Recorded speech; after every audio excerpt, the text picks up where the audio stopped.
This is NBA Showtime with your host, Bob Costas. And this is Madison Square Garden in New York, where the Knicks have been the winningest home team in the NBA this year. Today they host the two-time defending champion Bulls in Game 1 of the eagerly anticipated Eastern Conference Finals. All year long, this matchup between the Knicks and the Bulls has been building, and shortly the anticipation will be over. The tip-off is a half hour away. Hi, everybody. Bob Costas along with Quinn Buckner. How great is this? In order for an athletic event to be anticipated like this, you need several elements. You need history. The franchises have overall history going back many years. Now there's personal history between these teams and these players with the matchups. You've got the cities of New York and Chicago. You got the venues, the Garden in New York, and old Chicago Stadium when we get to the Windy City later in the series. This is going to be terrific. Well, I think it's going to be wonderful because I can recall sitting down with the Dream Team in Barcelona. You talk about Michael Jordan and Patrick Ewing. The guys want to talk about who's the best. It's the guy who has the most ring. It's a chance for Patrick to get in that conversation. Michael Jordan enjoyed being the leader, having won 2 NBA championships. Yeah, it's not just good teams. In the case of the Bulls, obviously a great team, and New York aspiring to that status, but compelling personalities on the court, both coaches in their own way, riveting personalities. This is going to be something to follow as we continue through it, all the way to 6 or 7 games, however long it goes. As we said, New York has been very tough at home this season, 42-4, including the playoffs, winners of 25 straight at the Garden. But the Bulls have been a tremendous road team over the past couple of years, particularly in the playoffs. And Chicago has yet to lose a game in this postseason anywhere, sweeping both Atlanta and Cleveland. We have 3 game reports, beginning with the gentleman who will call it, Marv Albert and Mike Fratello. Marvelous. All right, Bob, and the Knicks feel, as many NBA teams do, that to beat the Bulls, you just have to concede Michael Jordan his points, but you must stop Scottie Pippen. And they feel that Pippen can be physically intimidated. Scottie feels it was a sprained ankle that slowed him down in the playoff series against the Knicks a year ago.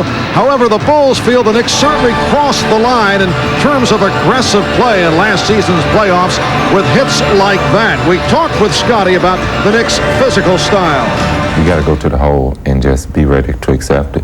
I think that's the only way you look at it. We're a championship team, and we know to win that you got to get to the basket. You got to go to the hole. You got to draw fouls. You got to get to the line. And if we're timid and not going to the hole, then it's going to affect us throughout that game and throughout the series. Our team defense is physical.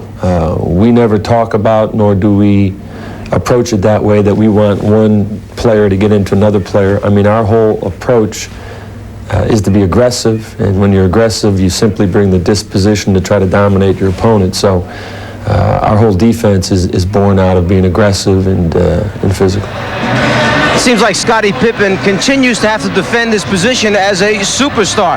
Back in 1990, when Chicago lost to Detroit in the playoffs, Pippen, with the migraine headache, had to come back the following year and defend himself. Well, in 91, when Chicago won their first championship, even with the rough play of Dennis Rodman, he wound up averaging 22 points, 48% shooting from the floor, almost 8 rebounds, and 5 assists per game. The ability to bounce back. Last year, after a dismal series against New York, he bounces back in Game 7 with a triple-double. So even though he went 2 for 16 in the last regular season game here, Scottie Pippen does have the ability to bounce back. I expect a big afternoon from him.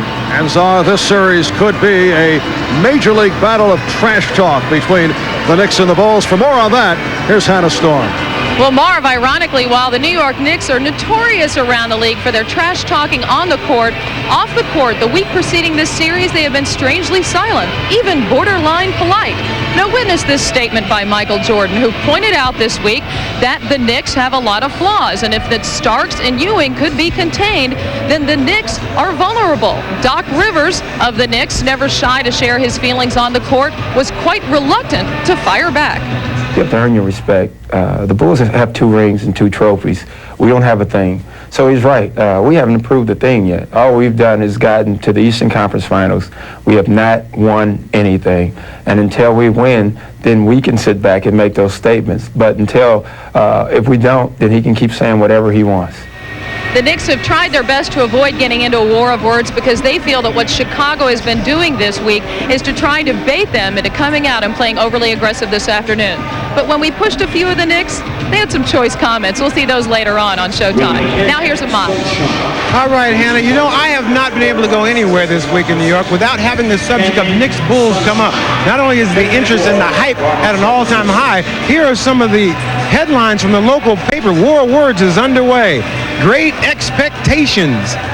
Bring on the Bulls. They even went as far as to enlist the help of former Knick Xavier McDaniel on how to stop Scottie Pippen. Well, I talked to Oakley and Ewing. They both told me two things. One, they said the trash talk and all the hype in the paper will have no effect on the outcome of this series. And the other thing they kept talking about was challenge. How challenge at this level of the business either does one or two things for you. It makes you either play better or it makes you play worse. And if you play worse, you have that added pressure of everybody in the basketball world watching. Now, the best we came from Phil Jackson and Pat Riley when they quoted the legendary soul singer Marvin Gaye when they said, "Let's get it on." And that's what they'll be doing momentarily here in the Garden. Bob? Ahmad, thanks. A small shift of gears here, but it does pertain to the Bulls. An interesting piece of news.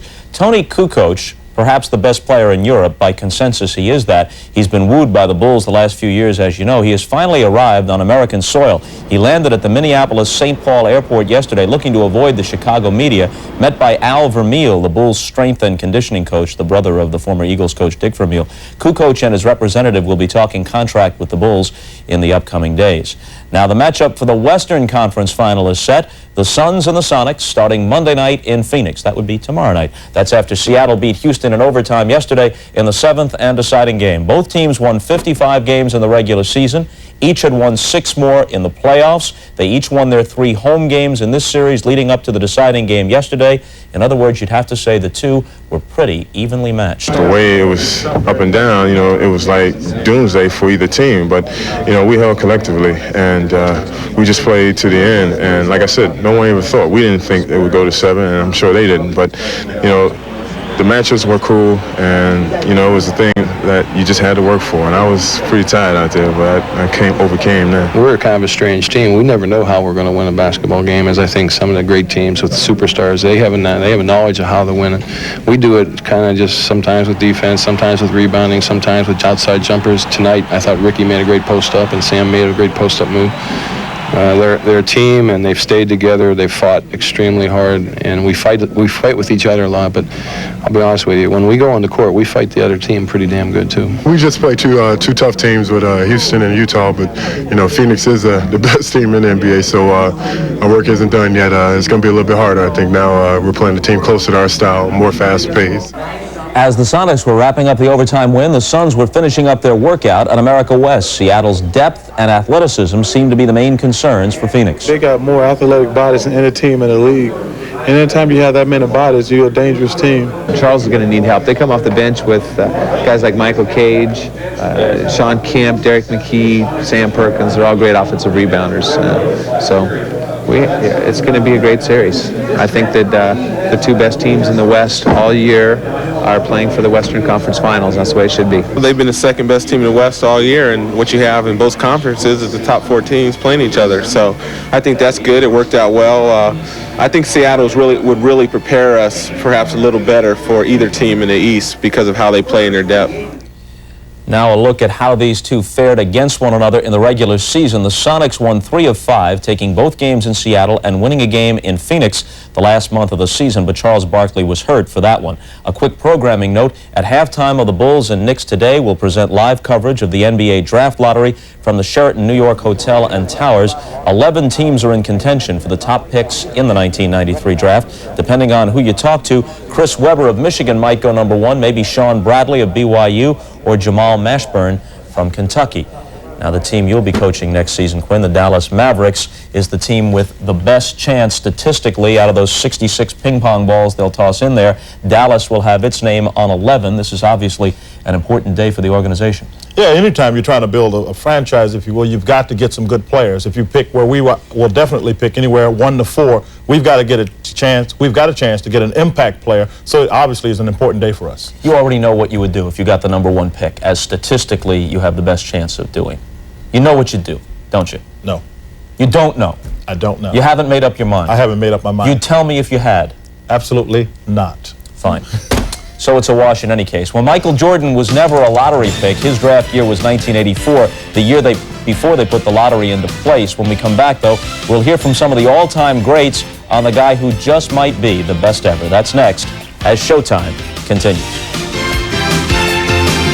Game. His first 99 have produced some of the most memorable performances in postseason history.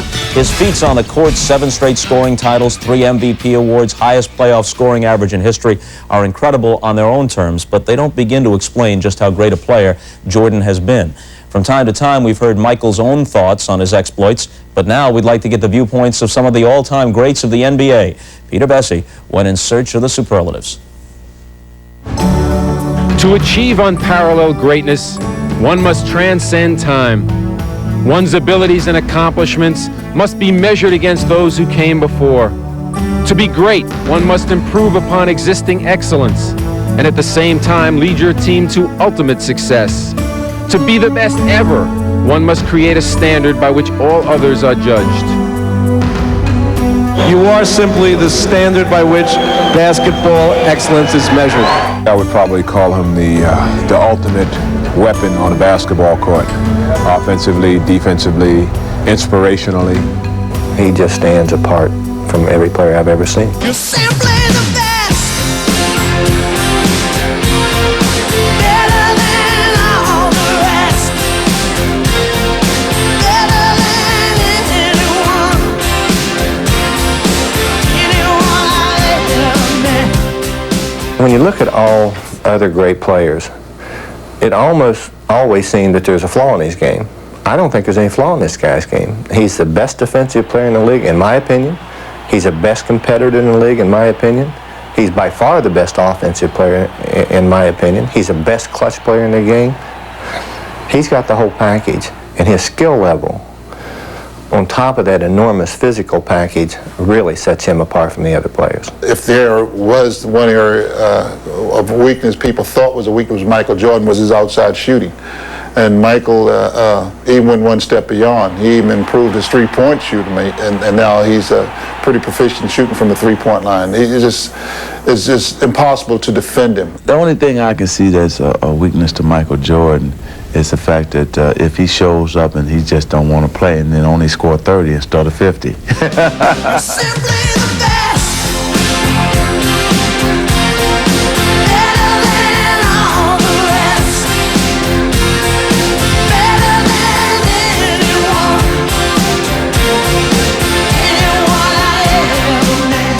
He's literally the Mona Lisa of basketball. He has no imperfections. Baryshnikov of basketball would be a simple term. I would describe him as Connie Hawkins with wings. Superman. An aerodynamic superhero who can't be defined, diagrammed, described, or defended. An outlaw of gravity, a compulsive competitor, a man whose cup is never filled, who always craves more. A man who, quite simply, has conquered the sport. I thought I was the most competitive person that I ever knew until I met Michael. We went at it in Barcelona, at each other. We thought we could beat each other at everything, and we tried to. Free throws, jump shots, three-point, cards, checkers, anything. We wanted to beat each other so bad. And I've seen that on the golf course. I've played with him a number of times, and it doesn't matter what kind of a game he's competing in. He's got a game within a game, and the competitiveness is, in reality, probably what drives him to be what he is. What if my face wasn't on TV every other second? What if there wasn't a crowd around every corner? What if I was just a basketball player? Can you imagine it? I can. There's such an enormous burden on you when you're good.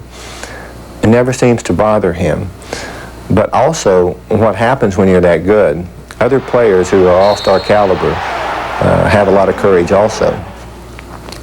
You can see their courage go away when they're playing against him. He emotionally and mentally destroys players at times, and you can see it happen. 4 years ago, I was going into places like Chicago and Los Angeles and saying, Larry Bird is the best player I've ever seen. And they were throwing things at me, as you might imagine.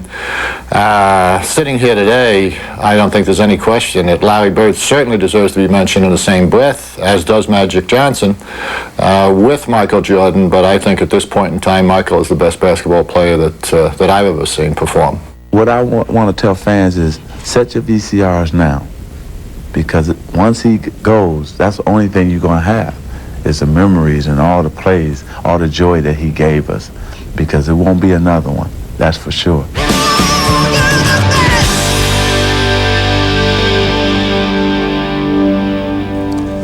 Terrific piece. Let's turn to the guy who was certainly one of the best at his position of all time. Is Michael Jordan the best ever?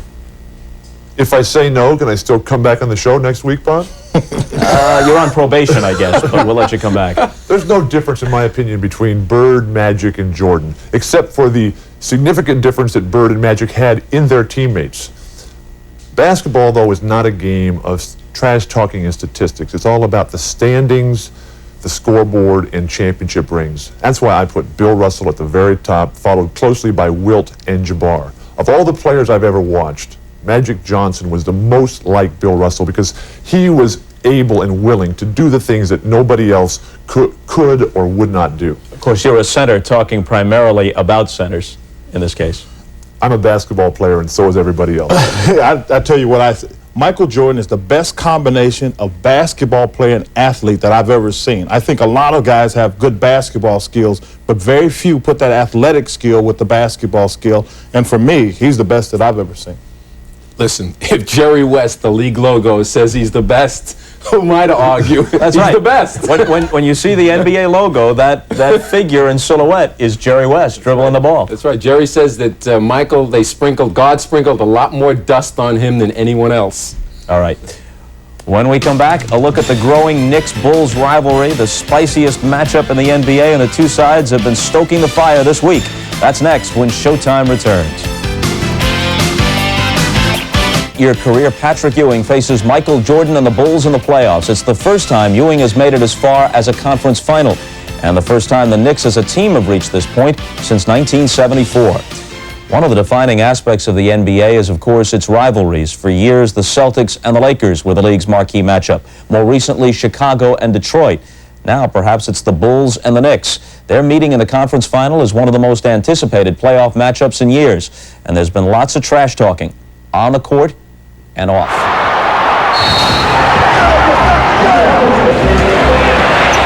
That's football, not basketball. You characterize this basketball team as a basketball team that's trying to get by on just dirty work, and that's very unfair. When you have plow horses, you plow. When you got thoroughbreds, you run and you race. I think the constant cry out for help is an insult to the effort and to the heart of our team. I think the league really has to seriously look at this kind of play and wonder if this is the kind of basketball they want. Last year, it was more than just an on-court battle. It was obviously a war of words as well. And this season it escalated when Phil Jackson said, I think they're too old. They've got Patrick, who's what, 30? They're players with a lot of habits, an accumulation of personal failure. That's Phil Jackson's opinion. That shows what type of person he is. Instead of being a command and just coaching his team, he's worried about us, how old we are and what we do. And what, you know, if you're seriously confident like I am, then you just go in and play against the team. You don't have to give them insults and all kind of your verbal descriptions of them. You know, you just go in and play. This is The Score, Sports Radio. Mason and Starks are better boxers than basketball players. The issue Jackson raised last May has continued to grow as the Knicks, at least in the eyes of some, are now perceived as the NBA's new bad boys. They lead the league in flagrant fouls. You don't like to see players get hurt. As a professional, one for the other, you kind of like to take care of them. And so as a former player coach, now at this point where he's coaching, I think that he's got to be responsible for the level of which his team plays at. He's also one of those coaches that does a great job in the press of trying to gain an edge, and you know, it's all in the eyes of the beholder. I do think that there's a style there that fringes or comes right to the edge of jeopardizing and intimidation and bullying and all those kind of things. And There's a line between where it's a game in basketball and then it's something else. I don't care if the Bulls respect us. I really don't care. I could care less. But when they denigrate your effort and your hard work and your commitment to doing things that you take great pride in by trying to get somebody to see it another way to get an edge, then that's the ultimate lack of respect. R-E-S-P-C-T, find out what it means to me. Where's Aretha? I can't. It's Aretha Franklin on it. They've been playing that tune for 9 months, that Respect tune. I mean, give us a break. Get a different song. Michael Jordan has tossed a log or two on the fire, saying the Knicks have a lot of flaws. We'll take our 46-10 flawed team over the last half of the season and live with that. Do I hate him? Oh, yeah. Pippen, oh, he is ripped by Starks, and that could be, yes, it is a flagrant foul. You will be able to tell how far that hate goes by his play on the court. For as the flagrant foul that he made on me last season. Do he hate the Bulls or do he hate me? Last year, with Xavier McDaniel setting the tone, the Knicks hammered Pippen. This year, Anthony Mason has drawn the assignment a good portion of the time, and the Knicks in 4 games have held him to 34% shooting. But just this week, Bulls assistant coach Jim Clemens said Mason can't stop Scottie Pippen. If they put Mason on Scottie and the referees legitimately call the game, it won't happen. I don't think Scottie Pippen needs to have Jimmy Clemens begging anybody so he can get a performance. That's his psych. That's what he has to use instead of getting on the court itself. He want to talk about the game. So Scottie Pippen got to check me like I got to check him. We'll see who gets to who.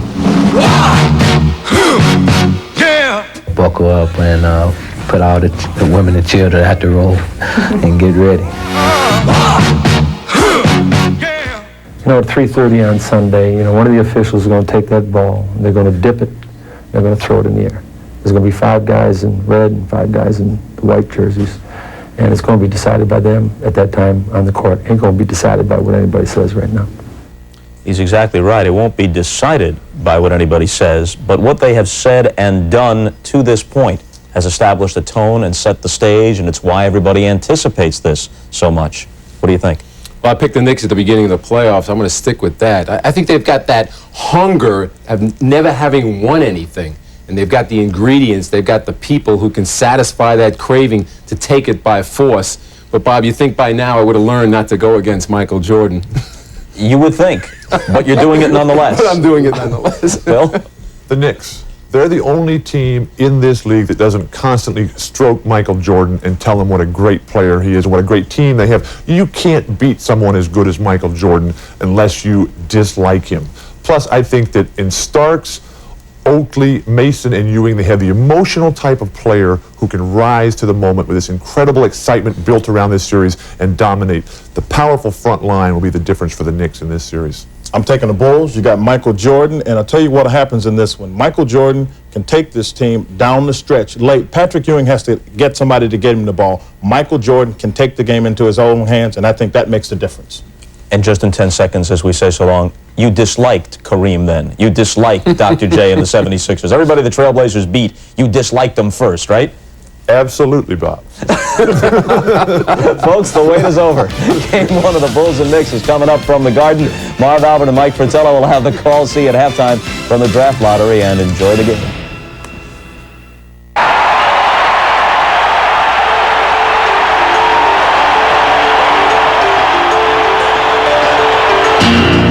The Knicks remember the feeling of elimination.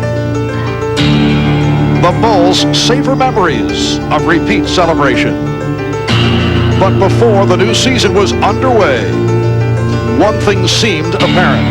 Both teams were focused on a playoff rematch. The regular season was merely a formality.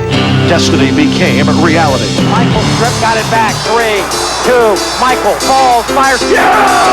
Does it again! The Bulls win. He looks at the crowd.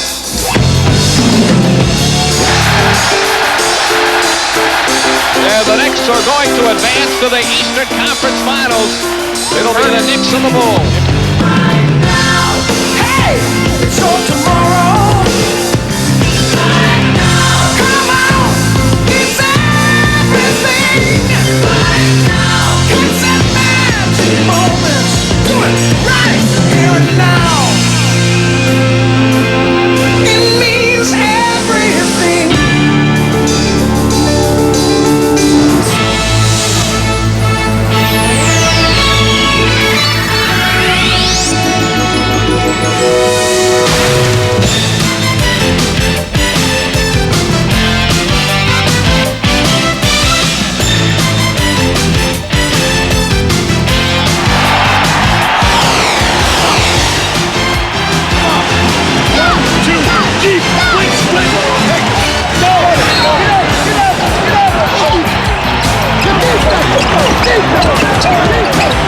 Jordan. Oh, a spectacular move by Michael Jordan.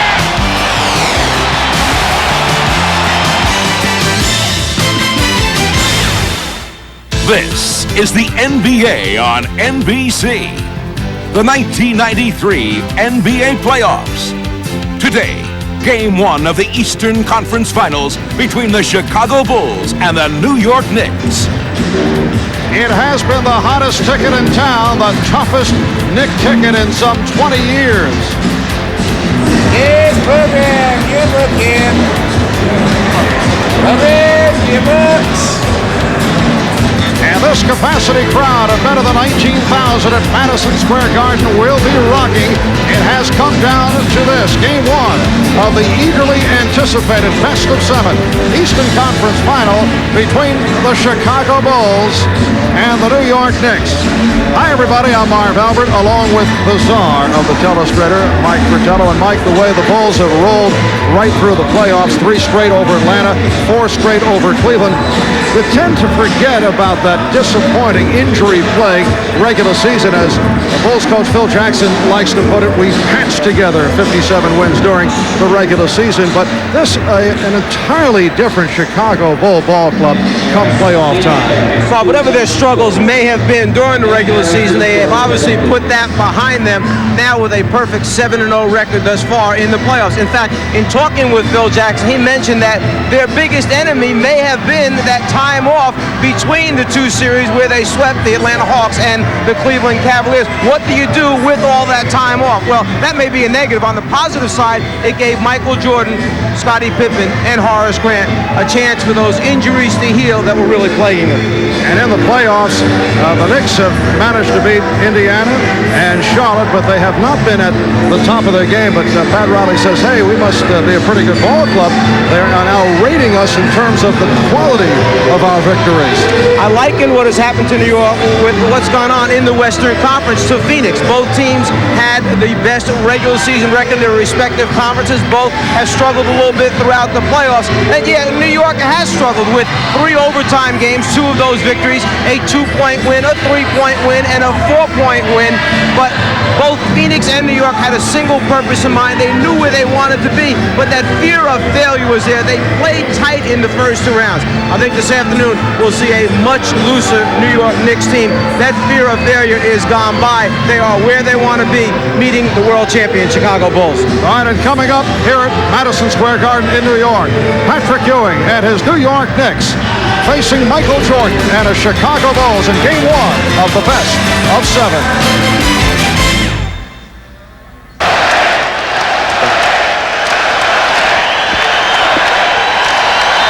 Well, this crowd is ready here at the Garden. The Knicks have won 25 straight. They won 37 of 41 at home during the regular season, the best home record in the NBA. Now for the starting lineups, here is public address announcer Mike Walshewski.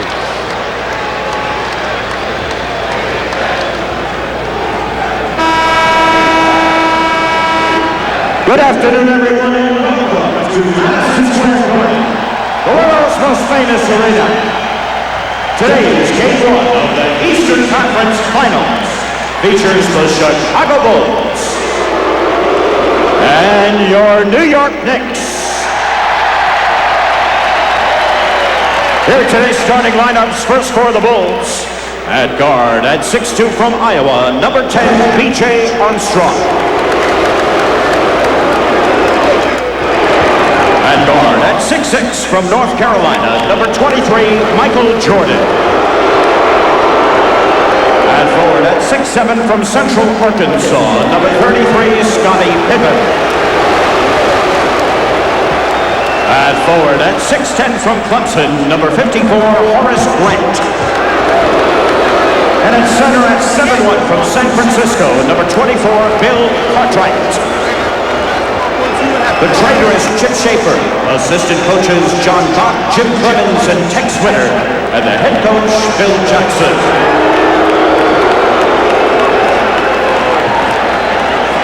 Say go New York, go New York, go! Say go New York, go New York, go! Thank you.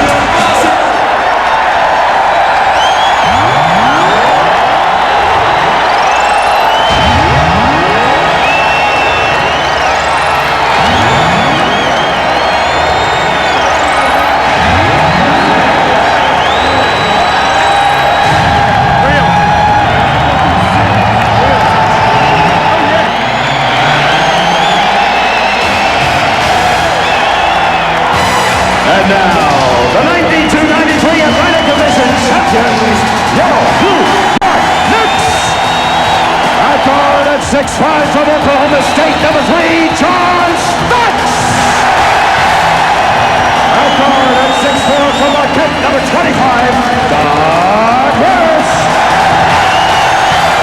At forward at 6'10" from the University of Pittsburgh, number 54, Charles Smith. At forward at 6'9" from Virginia Union, number 34, co-captain Charles Oakley. And center at 7 feet from Georgetown, number 33, co-captain Patrick Ewing.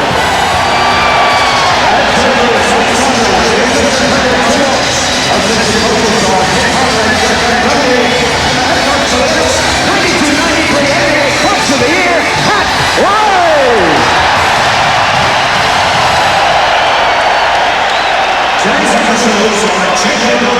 Well, a new twist to the introduction of the lineups here at the Garden, complete with laser light effects. And we have double coverage on the sidelines. We're joined today by Ahmad Rashad and Hannah Storm. Let's start with Ahmad. All right, Marv. Well, everybody's talking about Jordan Pippen. The player that the Bulls have been talking about is B.J. Armstrong, who has really stepped it up a notch this entire playoff season. I asked B.J. about it. He said, you know, it's all about the challenge, and I realize I've stepped up to it. But in order for us to be successful, I got to take my game up another notch to get by the Knicks. And as far as Michael Jordan is concerned, he was shooting before the game. His wrist is fine. Hannah?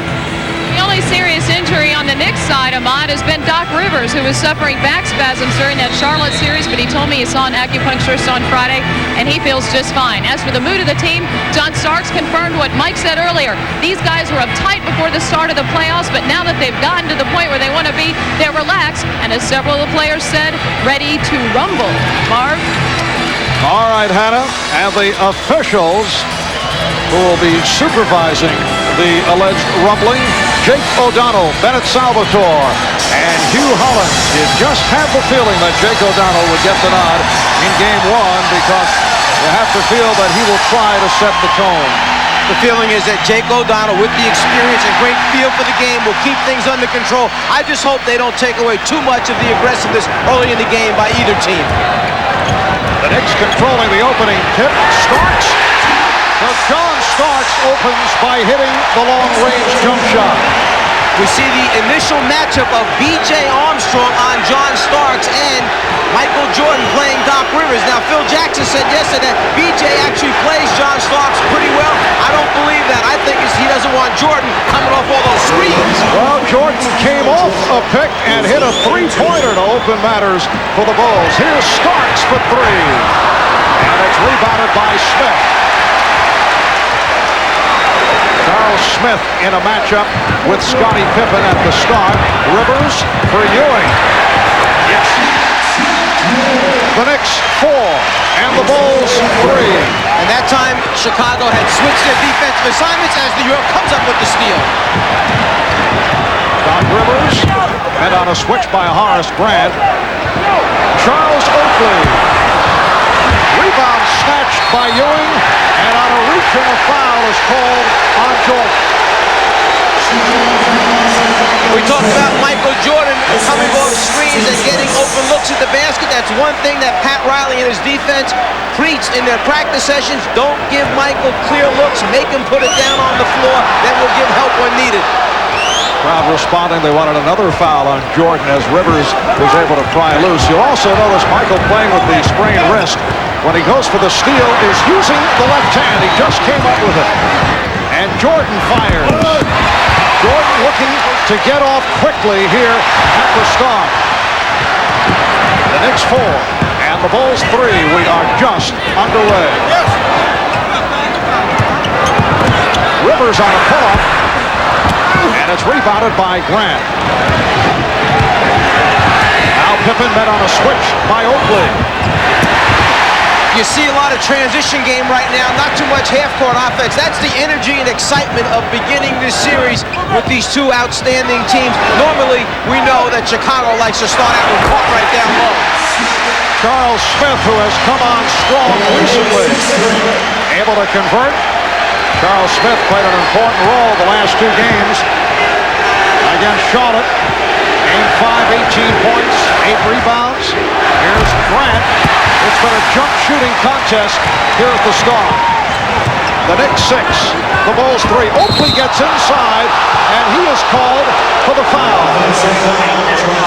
Oakley knew that he had his defender on his back. He was in the lane a long time before the ball finally got to him. He knows it's close to a 3-second violation. Grant can do nothing but hold his position, but the feel is that the left arm of Oakley is what threw Grant to the ground. Therefore, the offensive foul was called. The Chicago Bulls, the second best road team in the league, behind Phoenix, 26-15 during the regular season. Cartwright got position, and he drew the foul. It's on Rivers who tried to help out. Bill Cartwright, the one-time New York Knick, acquired in the trade for Charles Oakley. Cartwright, the last couple of years, has been hit hard by injury. Over the years as a member of the Bulls, he had played very well against Patrick Ewing because he's been able to force Ewing off the blocks. It's only in recent times that Ewing has had good ball games against Cartwright. And let's face it, Bill Cartwright has not played the same minutes this past season as he's been used to playing in previous years. He's up now in the playoffs as he's feeling better, and that was good time management by Phil Jackson and his staff during the regular season, understanding they had to have a healthy Bill Cartwright ready for the playoffs if they were going to make a run. Well, a first look at the Chicago trap, and a turnover is the end result. Jordan on the pull-up, yes. Let's go back to Christmas Eve when Chicago was down 10 points at halftime. In the first 2 minutes and 17 seconds of the third quarter, it was a tie score. 5 possessions for New York, 4 turnovers produced. Another steal, this time Grant putting the move on Oakley. A gorgeous ball fake by Horace Grant, who has come up hobbling. Grant is hurt. He comes in with a sprained right ankle, and he has hobbled his way back. Play continues, though. Chicago needs a timeout. Another turnover by the Knicks.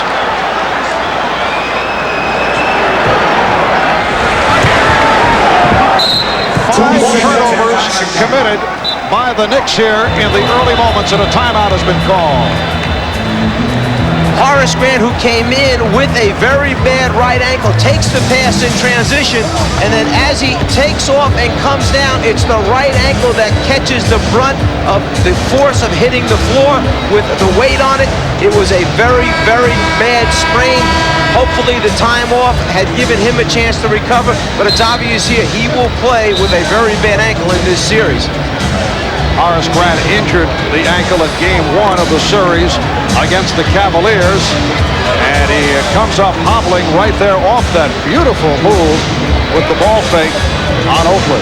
In talking with Phil Jackson yesterday, it's an unusual sprain, and the swelling was in an unusual spot. All right, let's go over to Ahmad. All right, Marv, I just spoke with Horace. He said what happened was he got kicked on that sprained ankle, which is very painful, but he's still able to go. Marv? He's trying to walk it off as he gets the ball and pitches it back out. Bulls with a 9-6 lead. Here's Pippen. And Cartwright rebounds. 5 turnovers committed by the Knicks. Here are the early moments. Jordan gets inside. Ewing with the rebound. Pippen knocked it away. Another Knick turnover. Jordan for Pippen. And he's fouled by Ewing. Let's go back to that Cleveland game where Horace Grant was originally injured. And you can see the severity of this. The ankle turns completely over the right ankle as he comes down on top of Mike Sanders' ankle. It turns over. He goes down immediately. The swelling took place more in the back of the ankle than on the side. Back of the ankle, bottom of the heel part. Again, same ankle injured here early in this game. Scottie Pippen being settled down here by Michael Jordan. He shot only 66% from the foul line during the regular season. Hits 1 out of 2. The Bulls 10. The Knicks 6. Now some light pressure. Grant hanging back.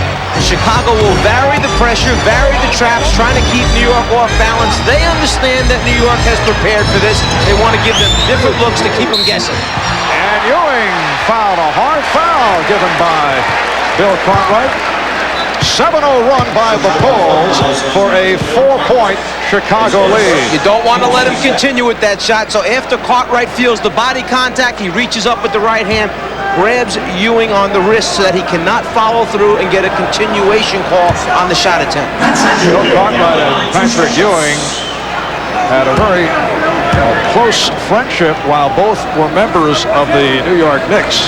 They recall it goes back to the Hubie Brown coaching days, where at one point the Knicks tried to go with the combination of Cartwright at center and Ewing as the power forward. Did not work. Ewing did not want to be a power forward, although upon occasion he has done it successfully under Pat Riley, but he felt he was not comfortable, and it led to the trade of Cartwright. But in fact, later on, when Rick Pitino became head coach, did not they go with two big people at times on the floor? So it was the willingness then of Patrick Ewing as he matured and grew as a player, and understanding that sometimes you have to do some things that you may not think you feel most comfortable with for the good of the team. All right, the Bulls with a 10-7 lead. And the first chant of defense from the crowd is Grant hits from outside. The Bulls have done it from outside, and they lead 12-7. Ewing forced out, not able to get position. And a foul is called. It's Cartwright on a push. The last foul, Ewing caught Cartwright down low, close to the basket. Now he wants to make him move his feet. Turn, face up, put it on the floor, make Bill move those feet. He cannot stay with a younger, quicker Patrick Ewing. 2 shots. It could be a foul. Patrick Ewing averaging 25 points in the playoffs, shooting at 50% from the field. And now Phil Jackson with a substitution. Will Purdue will come on for Bill Cartwright. I was wondering who Phil was going to go with, whether it would be Scott Williams first to give them a very, very quick basketball team on the floor, or Will Purdue to give them size against Patrick Ewing. In talking yesterday with Phil, he mentioned that Scott Williams is going to be my guy that I have to plug into more than just one spot if we're going to be successful. Smith able to get to it. Yes. Charles Smith with a second field goal. The Bulls lead by 2. Will Purdue has had several outstanding games against the Knicks. Did not play much in the series against the Cavaliers. Pippen got the step. And Smith is on the ball. As is the case against New York's defense, the best defense in the NBA. When you drive the lane, it closes down quickly. You don't get an easy look at the front of the rim. Starks looking for the quick release, and it poked away. Shot clock is down to 6. Down to 3. Ewing has to force. Yes! The game is tied at 12. Patrick Ewing with his second field goal. Armstrong for Grant. And here's B.J. Armstrong. Grant on the recovery. And that's a traveling violation. Horace Grant called for steps. Timeout taken. 6:13 remaining. First quarter. The Knicks and Bulls even at 12. The series, and Bill Cartwright feels that Patrick Ewing has been getting the benefit of the doubt in recent years. We talked about it with Bill. A little drop step, little hop, 2 or 3 hops, but seemingly that's what happens. Guys are able to get away with certain moves, and seemingly Shaq has kind of picked up that too, where you're able to get that little extra hop in your drive or in your move. You complain about it to the officials? Yeah, we complained about it. We pointed out, but seemingly after you do it for a few years, referees look at it like, hey, that's kind of his move, no matter if it's walking or not. So, but he gets away with it. Bill obviously getting ready for a coaching career down the road, trying to get a small edge, gain that edge however you can in the playoffs, just like Phil Jackson and Pat Riley.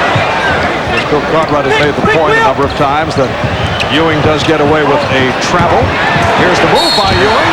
He was close, yes, and it counts. Great collapse on Ewing as he released. The basket counts, and he'll go to the line. The Bulls know that Ewing has a reputation of not being a good passer out of double teams or even triple teams, so come at him, come at him hard. 1, 2, 3, Bulls. Bottom of the net for Patrick. Foul on Will Perdue. Three-point play by Ewing. The Knicks in the midst of an 8-0 run. Ewing off to the fast start with 9 points. And the Knicks with a 15-12 advantage halfway through the first quarter. Grant trying to get it to Perdue. It's one of the few times thus far that the Bulls have gotten into their half-court offense, and then they come right back with the steal. Pippen leading the way to BJ for the jumper. 7th turnover committed by the Knicks, and that has killed them here in this first quarter. In that last timeout, Ahmad overheard the coaches telling Chicago, get back in our half-court offense, the triangle offense, make the Knicks defense work, don't take those hurried shots. Nice play by Armstrong, but a foul was called. BJ got a piece of the ball, but also a piece of Oakland. One thing you tell teams, when you make a mistake at the offensive end, hustle back on defense and make up for it at the defensive end. Make something good happen. Pippen makes something good happen with the steal over to BJ. The transition score, something Chicago wouldn't mind the whole afternoon, getting in the open floor with New York's defense rather than have to play against their setup half-court defense. Will Perdue has been lifted. Stacey King has come on. Stacey in his 4th year out of Oklahoma. There he is, and he will now operate at the center position as Perdue sits down. The Knicks 15 and the Bulls 14. It has been an outstanding season for Charles Oakley, playing the best basketball of his NBA career. Misses on both. The tip by Smith will account. Jake O'Donnell with a loose ball foul call.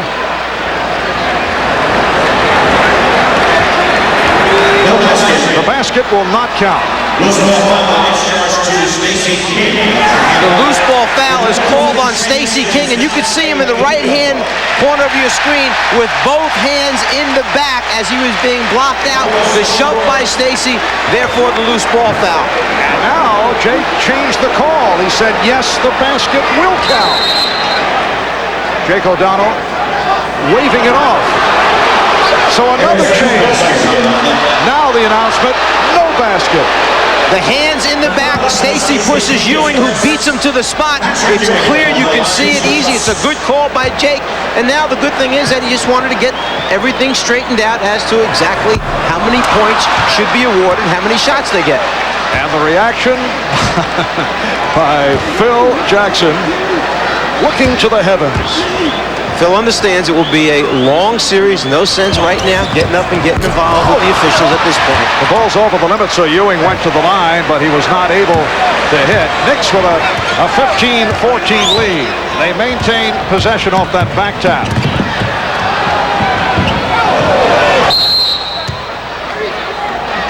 And a 3-second violation called on the Knicks. That is turnover number 8. Depending on which coaches you talk to, some of them will tell you that the most important factor in winning basketball games is rebounding. Well, you have the number 1 and number 2 rebounding teams in the NBA out here. Chicago's the best offensive rebounding team, New York the best defensive rebounding team, and then combined total rebounds, New York is 1, Chicago 2.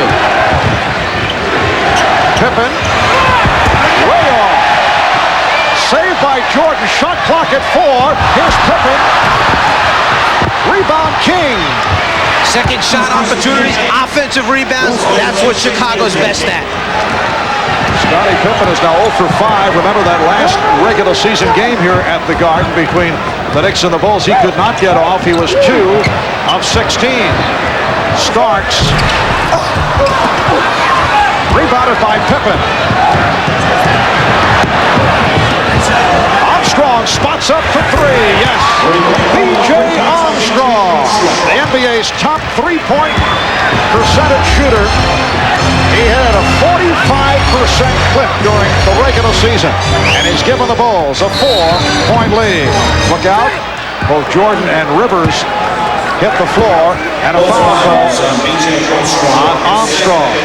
Extra effort from Michael Jordan. He sees the shot is short, then he just continues after it, saves it to his teammates, takes an official out on the way, but gives his team one more opportunity. Then defending against the pick and roll, he guesses right.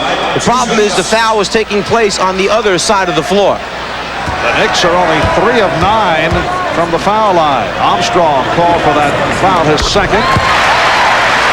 Well, Chicago's 7-0 run is stopped. That followed up on the Knicks' 8-0 run.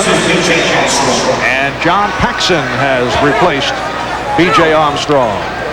Talk about substituting and plugging in a piece. You remember the last 2 seasons, championships of Chicago. All you visualize is Paxson sliding to an open spot, knocking out open jumpers, 3-pointers at just the right moment. Well, B.J. Armstrong was plugged into that spot this year, and the productivity just about the same. Michael Jordan. Look out, Jordan with another steal. And here's Jordan, yes! Michael Jordan whipping by Patrick Ewing. And that is turnover number 9. Michael Jordan is #1 in the NBA in steals. They love to hang around the backcourt and pick off the outlet passes. It's something you must emphasize to your team. Jordan, Pippen, Grant, all exceptional athletes get into those passing lanes and produce turnovers. Ewing, air ball, Smith. Oakley with the rebound, went to the left hand. The Bulls 21, and the Knicks 18 as we come up on 3 minutes left, first quarter. Well, you can see that Chicago has New York playing more at its tempo. Hurrying up, taking open jump shots, not what New York is noted for. They use time on the clock, they keep the scores low, they execute their offense. Away from the ball, a holding foul called on Charles Smith. Timeout taken, 2:57 remaining in this first quarter. Michael Jordan off the steal, and Jordan has 7 points. We'll be right back. Geared New York Knicks have been low-key in that department. Phil Jackson, one of the Knicks' most notable critics of their aggressive style, actually had some nice words to say about them with tongue firmly in cheek. Right now, they're almost Boy Scouts. In my book, they're really playing clean basketball. I thought, what they have, maybe 2 flagrant fouls against Charlotte in his 5-game series. That was very good. I don't know how many they had against Indiana. I think only 2 against Indiana. That's pretty mild for them, and I think that they really have turned their game around. I think Riley has caught their ear, and I think they understand that the league is serious about it, and the basketball is basketball. It's not rugby. Still being quite complimentary, not quite the same as was written in the local newspapers about some of the discussions that had taken place, but that's Phil Jackson, the great ability to slide in and slide out of situations as he sees them develop. I have a feeling the intensity of his points will pick up as the series progresses. Paxson called for the foul. So the Bulls now lead by 2. Well, there was one quote earlier this week, Phil, saying we realize we can play through it. We can win. Not only is it accepted and condoned, talking about the Knicks style, but it's honored, referring to Pat Riley with that aggressive Knick playing style. Pat won Coach of the Year. Phil, another one of the candidates for Coach of the Year, but coaches play mind games just like players play mind games, and if you can aggravate that guy on the other bench to where he's worrying more about that than concentrating on substitutions and defenses and plays, then it's an advantage for you. Although, you know, I don't think Phil got any votes in that Coach of the Year battle. Scottie Pippen with his first field goal. He was in a very difficult position. Not that he cares about awards, but as he likes to say, as we mentioned earlier, they patched together. That's an illegal defense call for the first time. 57 wins in a very tough injury-hit season. And it's not the type of season that will garner Coach of the Year votes. Well, he may not have gotten any votes, but he would have gotten some votes from me to be considered as one of those candidates, because he had a very tough job as New York runs its half-court offense to perfection, and Mason can't do it, but Patrick Ewing does. Going back to Phil Jackson, he had to manage minutes for people that were injured. He had to look down the road at the long-range plan and trying to win a third championship, not be concerned with regular season victories. He did it to perfection this year. Well, Williams lost the dribble and then recovered, and a foul is called. It's a hold on Greg Anthony, who just checked in along with Anthony Mason. Coach of the Year voting, Pat Riley on top by 1 vote over Rudy Tomjanovich, followed by George Karl of Seattle. Was your vote the difference in Pat Riley? I did mention it. I did vote for Pat. Very tough choice, though. Jordan with the off-balance shot. And I mentioned that it was my vote that put him over the top. He said 31 other people made the same point. Oakley. Ewing. And back comes Pippen. Knicks able to get back, and Pippen slowed it down. King. And Starks going up in the crowd to pull it down. One of the things that Chicago likes to do when New York brings Anthony and Starks, the smaller backcourt on the floor, they like to go to their post-up game. That time you saw Jordan down low. He was a feeder instead of a scorer, but they'll continue to go to it. Nice look from Greg Anthony to locate the wide-open Anthony Mason. Knicks 24, the Bulls 23, 50 seconds remaining in the first quarter.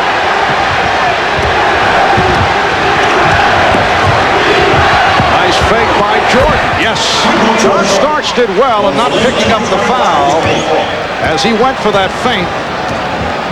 The Bulls by 1. Jordan has 9 on 4 of 8 from the field. Patrick Ewing leads the Knicks with 13 points. Here's Starks. Down to 20 seconds. The Bulls will hold for a final shot of this opening quarter.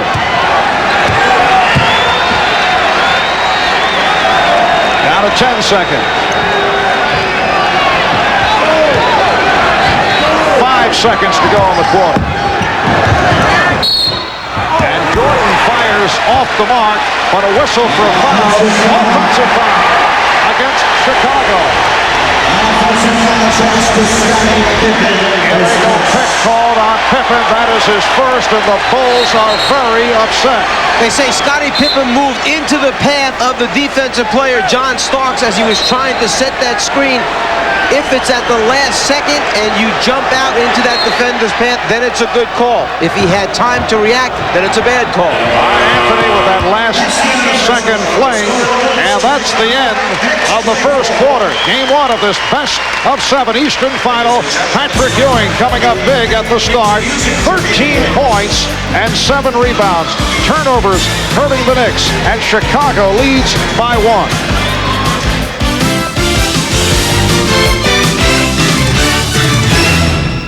Celebrity turnout here at the Garden. Dustin Hoffman, who goes back to the Knicks championship teams of the early 70s. Same for Woody Allen, who has been a regular along with Dustin.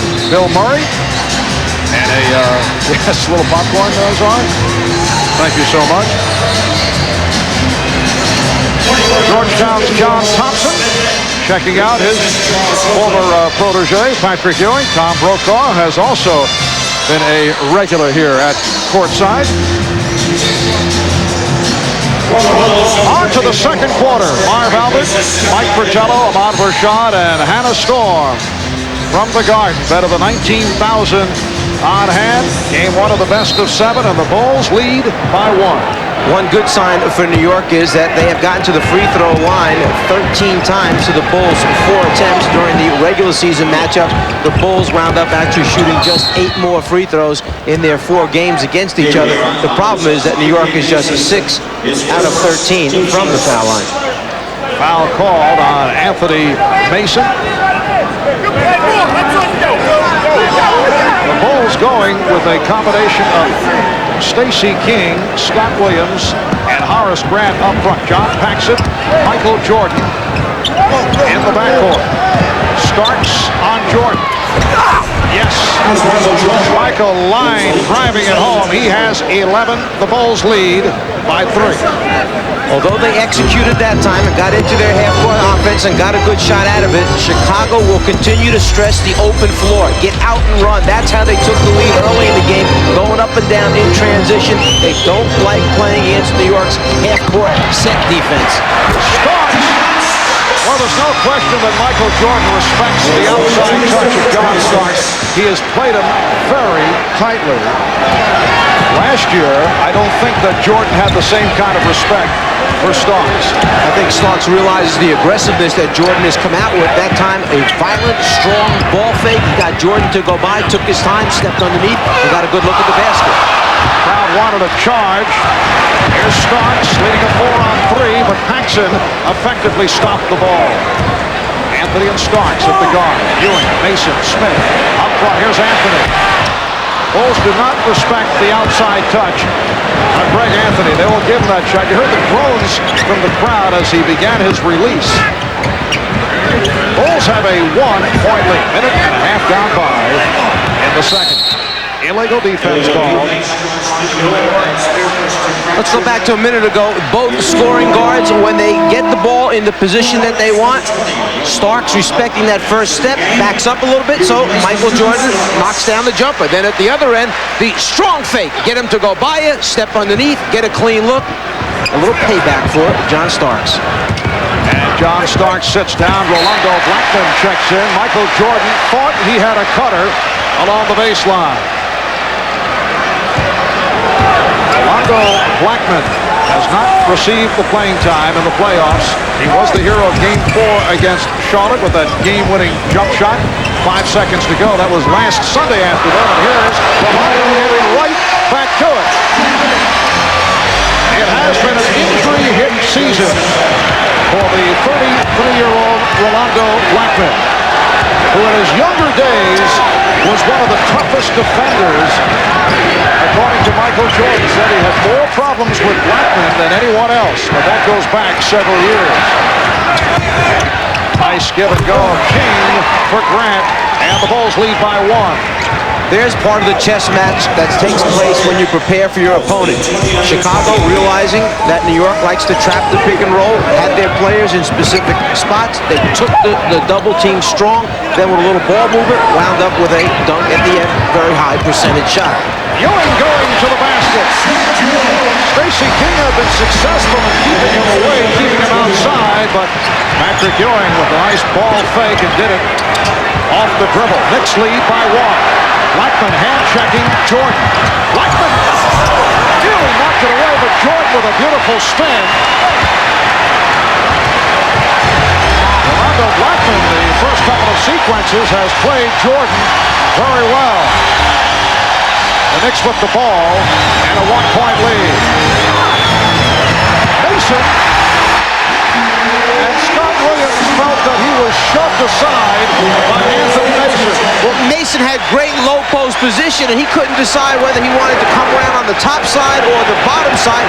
He kept changing sides. The feed pass came just at the right moment. The Knicks by 3. Jordan off the pick. Jordan gets inside. Ewing sweeps for the rebound. Anthony for Blackman for 3. Yes.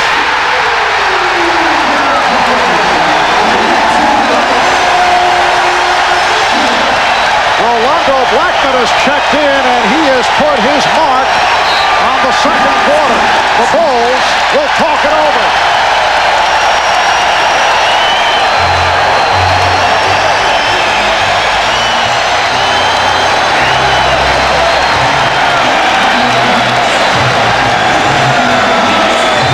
Back at Madison Square Garden, I talked to the Knicks' Rolando Blackman before the game. He said that his ailing back feels better now than it has in a long time. He told me that he wanted to come out today and hit, and that is exactly what he has done, hitting his first basket and providing an offensive spark for the Knicks. Marvin, Mike. All right, Hannah, yes, Rolando with a 3-pointer and a 2-pointer for 5 quick points, and has also done a nice job on Michael Jordan.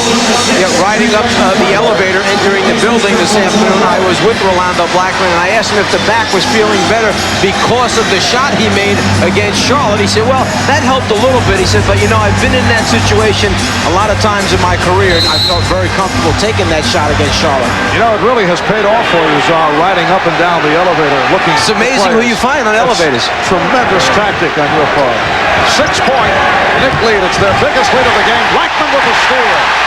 As you saw Michael Jordan getting a rest, the one-time Knick Trent Tucker has come on. The Bulls with their 6th turnover. Knicks have turned it over on 9 occasions. Oakley handling against Williams. Smith looking for position, but Pippen from the blind side came up with a steal. And here's Pippen. Yes.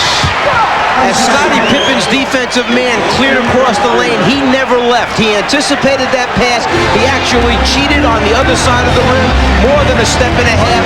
That's why he was able to come up with the steal. That ends the 7-0 run by the Knicks, who now lead by 4. Grant stepping out on the press. Mason. Shot clock at 2. Now to 1. Anthony. 5 minutes gone by in this second quarter. Scottie Pippen is now running the offense and does it again. Scottie Pippen in the face of Anthony Mason. So Scottie got off to the slow start, but he has hit his last 3. And the Bulls now trail 35-33.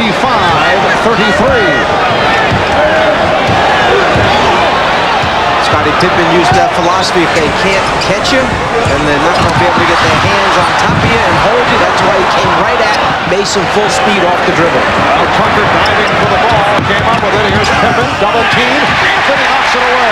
A play by Greg Anthony has a 4-on-2. Mason from Anthony. Knicks 37. The Bulls 33.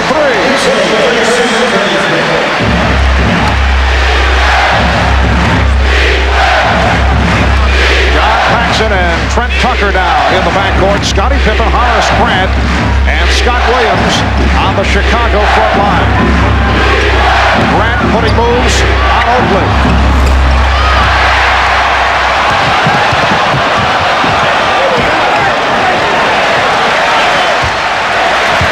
The Knicks had lost 14 straight to the Bulls before upsetting them in Game 1 of last year's conference semifinals. That game played in Chicago, and the Bulls would love to return the favor here today to strip the Knicks of the home court advantage that they won during the regular season.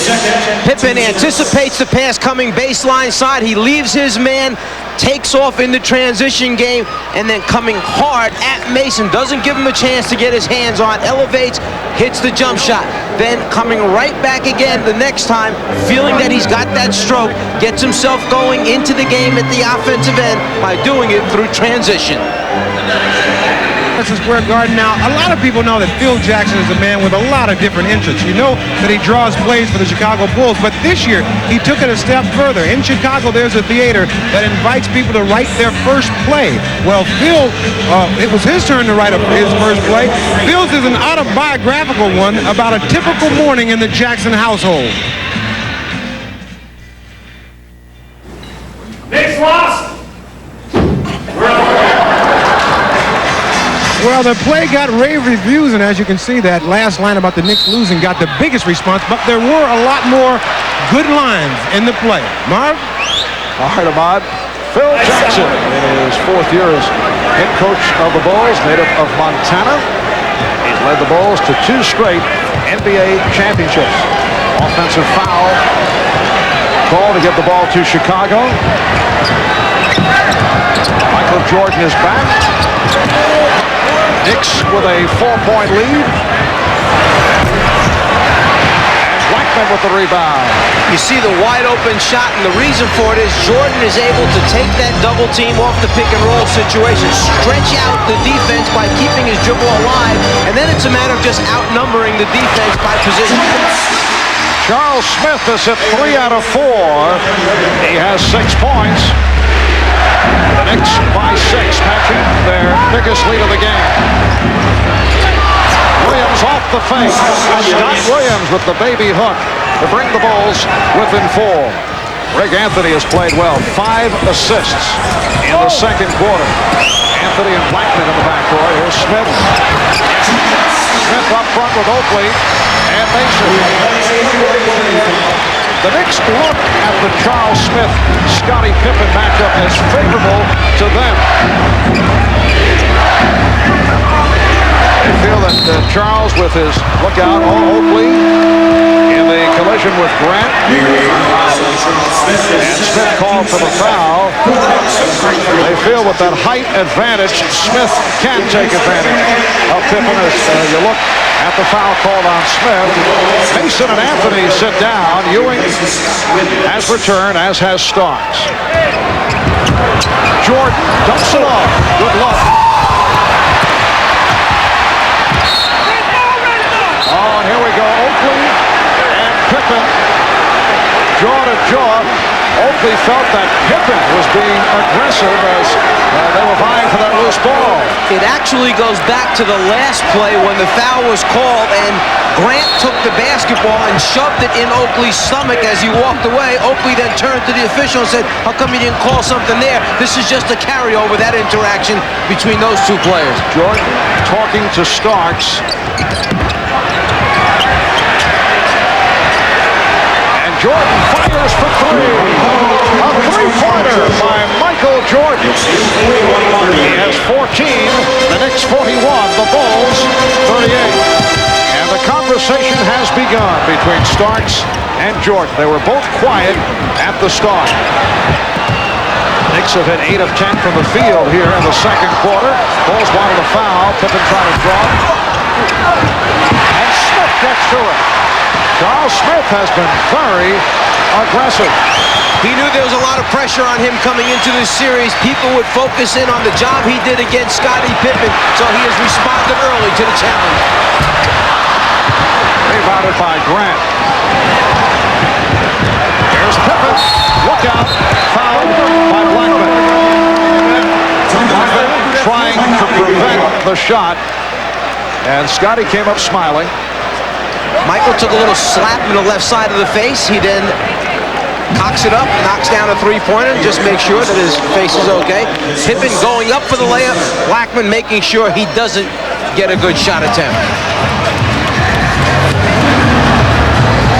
At the Sheraton New York Hotel in Manhattan. Coming up on the Prudential Halftime Report, we'll bring you live coverage of the NBA Draft Lottery. At stake is the order of selection for next month's draft. 11 teams will be vying for the #1 pick, among them the Denver Nuggets, who have 4 chances in 66 of landing that #1 choice. This is the scene in Denver where members of the organization, including head coach Dan Issel, will be hoping the Nuggets defy the odds and move up to a top 3 pick. And their good luck charm, well, it's the unveiling of the brand new Nuggets logo. We'll see shortly if it has a positive effect. The draft lottery is coming up on the Prudential Halftime Report. Right now, let's head back to the Garden and rejoin Marv Albert and Mike Fratello. Thanks, Bob. And there is Patrick Ewing, who came to the Knicks as the top pick in the 1985 draft. That was the inaugural year of the draft lottery when the Knicks got the #1 pick, drafted the cornerstone of this franchise. The draft lottery coming up at halftime on the Prudential Halftime Report.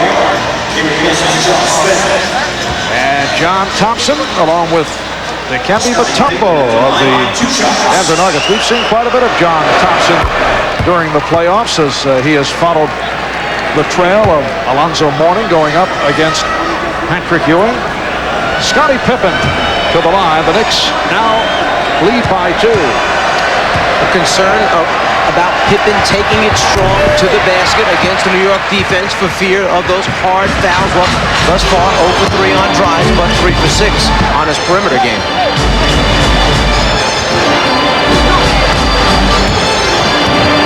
Knicks 41, the Bulls 39. 2 minutes and 40 seconds remaining in the first half. Starks with the shot clock running down. Bill Cartwright is back, as is B.J. Armstrong. Here's Armstrong.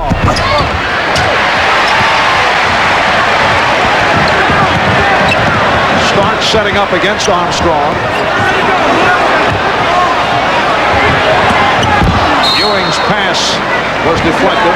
An unusual double team that time from Chicago, something though that they put into their repertoire 2 years back when they played the Lakers in the championship, double teaming a good post player from the baseline rather than from the passer or from the top. And a loose ball foul is called. Charles Oakley upset as he hit the floor, collects his second foul, and has some words in the direction of the official, Bennett Salvatore. When you have Mason and Oakley banging bodies, you cannot let them just take their arms and throw the player out of the way. That's what he did that time. Foul was called. Fourth team foul committed by the Knicks. Bulls with only one as we come up on 2 minutes to go, first half. 2 minutes. Jordan with the step and the reverse. Rebound Ewing. Patrick Ewing with rebound number 10. Ewing the high man for the Knicks with 15. Michael Jordan leading Chicago with 14. Blackman can't find the shot. Jordan has done a tremendous job on Blackman, who hit his first 2 from the field. They double up on Starks, who pumps it. Three-pointer for John Starks. He has 8. The Knicks lead by 5. About as good a defense as you can play. Chicago did that last trip down, but then that's what makes players great and teams great. The ability to get off a shot and make it when you need it. Pippen was hit hard. Things beginning to get a bit rough. Mason called for the foul. Mason with his second. It wasn't that Pippen got thrown to the ground. He's losing his footing right there as Oakley tries to prevent the shot from going up. It's just, of course, natural that he's going to go down. It made it look to some extent that he threw him to the ground. I don't think Oakley intended it. There was no argument from Phil Jackson, but Phil has been understandably very critical about the Knicks' style. For the most part, a style that took place earlier in the season. Knicks with a lot of late hits, with a lot of hard fouls. They lead the world in terms of flagrant fouls picked up. That department is headed by Charles Oakley, but things did tone down following the melee in Phoenix. Here's Oakley getting inside. And Pippen with the save. Michael Jordan setting up B.J. Armstrong. Armstrong, yes. So the Knicks lead is now 1. And of course the Bulls look back to the way the Knicks manhandled Scottie Pippen in the playoffs last year. A combination of Xavier McDaniel and Anthony Mason, Charles Oakley, and that hard foul that was given up by John Starks on Pippen. So the question is how he would react. And it counts on the foul. Blackman has called for the foul, and Jordan will go to the line. Well, Pippen has reacted well here in the first half, has not shied away, and has been very aggressive. Chicago, when it gets itself out in the running game, the transition game, a much more effective basketball team against the Knicks defense. That's what they're trying to do, is up the tempo. The tempo, however, is right where New York wants it, in that mid-40s area going into halftime. The Bulls have come from behind. They now lead by 2. Off the trap, another steal by Jordan. 2-on-1. Armstrong is fouled. Foul committed by Starks. And the trap beginning to pay dividends. Changing up where the trap takes place. This time after the ball comes across the half-court line. The late rotation by Michael Jordan. A 2-on-1. Give it up just at the right moment. Armstrong goes to the free throw line with 2 opportunities. And that, the 9th steal of the first half for Chicago, leading to the foul. That puts Armstrong at the line. Jordan has 3 steals. Pippen has 3. The Bulls with a 3-point lead. Here's Will Perdue for Bill Cartwright. B.J. Armstrong began the season as a starter with John Paxson not fully recovered from the knee surgery. There were grumblings from some teammates, which upset BJ, grumblings concerning his play. Then he was used coming off the bench, but eventually was inserted back into a starter's role, and he's played very well. You mentioned that was a 9th steal for Chicago. They were 5th overall in the NBA this year in steals, averaging about 9.5 for a game. So here they have 9 already in the first half. Mason with the rebound. Mason was fouled. He was held by Scott Williams. A 9-0 run by the Bulls, giving them a 4-point lead with 2 8/10 seconds to go in this first half, and a 20-second timeout has been called.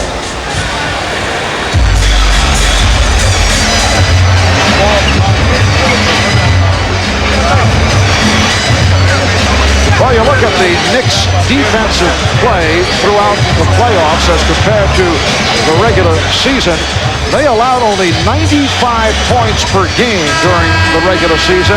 But look at the playoff breakdown. They've given up 101 points against the combination of Indiana and Charlotte. Regular season, opponent shot only 42%. In the playoffs, they have lifted it up, and Pat Riley would like to get back closer to what took place during the course of the regular campaign. But let's be fair to those statistics. Both teams they played, Indiana and Charlotte, are up-tempo teams. Both went out and pressed and tried to create more shots during the game against the Knicks. You don't play those teams every night in the regular season. Starks with that last-second shot attempt. So the Bulls with a 48-44 lead at halftime of Game 1 of this best-of-7 Eastern Final. Michael Jordan, 7 of 14, 17 points. Patrick Ewing with 15 in all. Only 2 have come in the second quarter. Bob Costas coming up with a Prudential halftime report.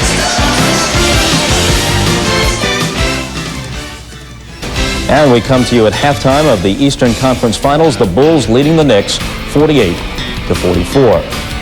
And we're at the NBA Draft Lottery being held this year at the Sheraton New York Hotel and Towers. The NBA Draft itself will be held on June 30th at the Palace of Auburn Hills, the home of the Detroit Pistons. Today, the order of selection will be determined by the lottery. This is the 9th annual Draft Lottery. It was introduced in part to remove the possibility of teams with poor records losing intentionally in order to secure a high pick in the draft based solely on order of finish.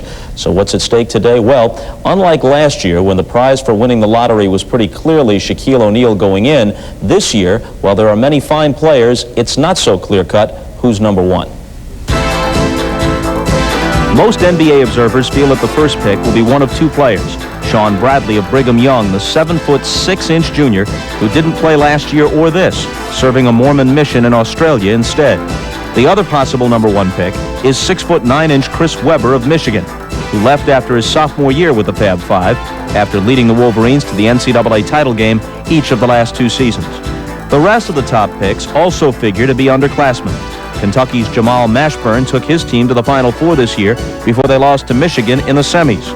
And Anthony Hardaway of Memphis State and Rodney Rogers of Wake Forest are projected to be among the top 5 selections.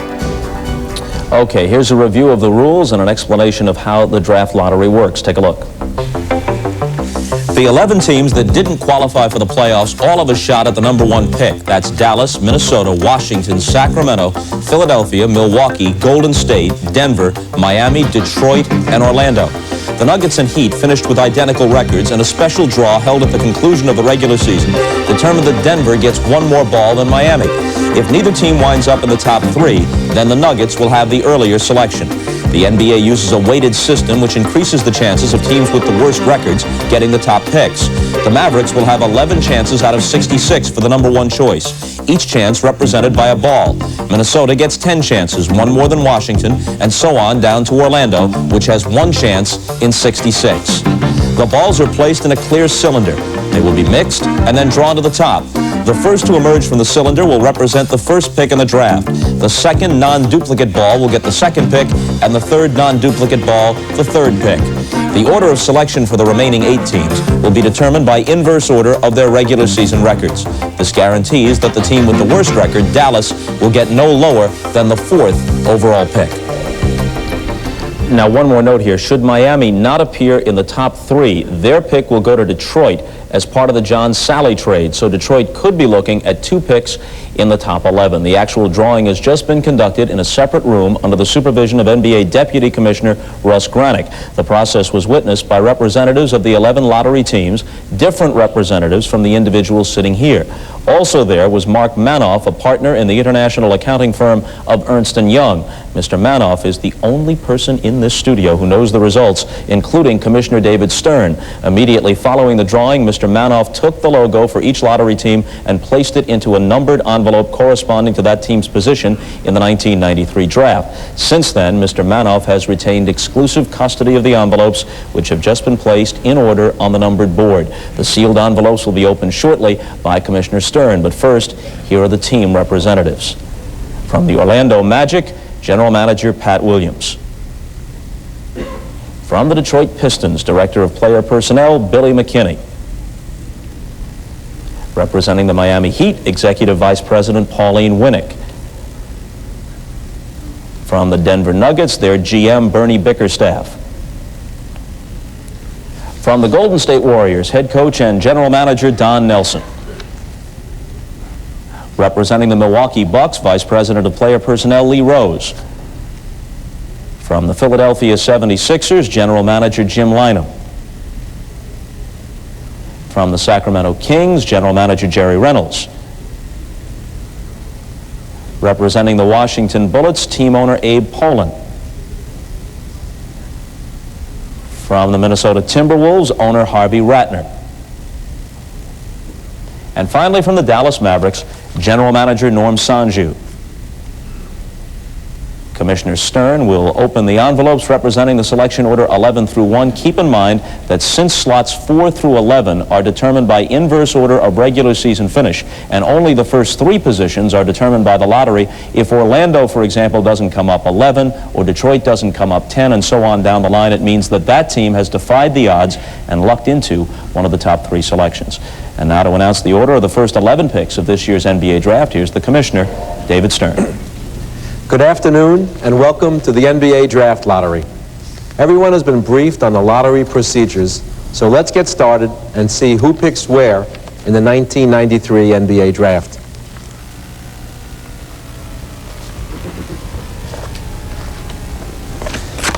The 11th pick goes to the Detroit Pistons. Orlando, which got Shaquille O'Neal last year and improved to 500, has jumped into the first 3.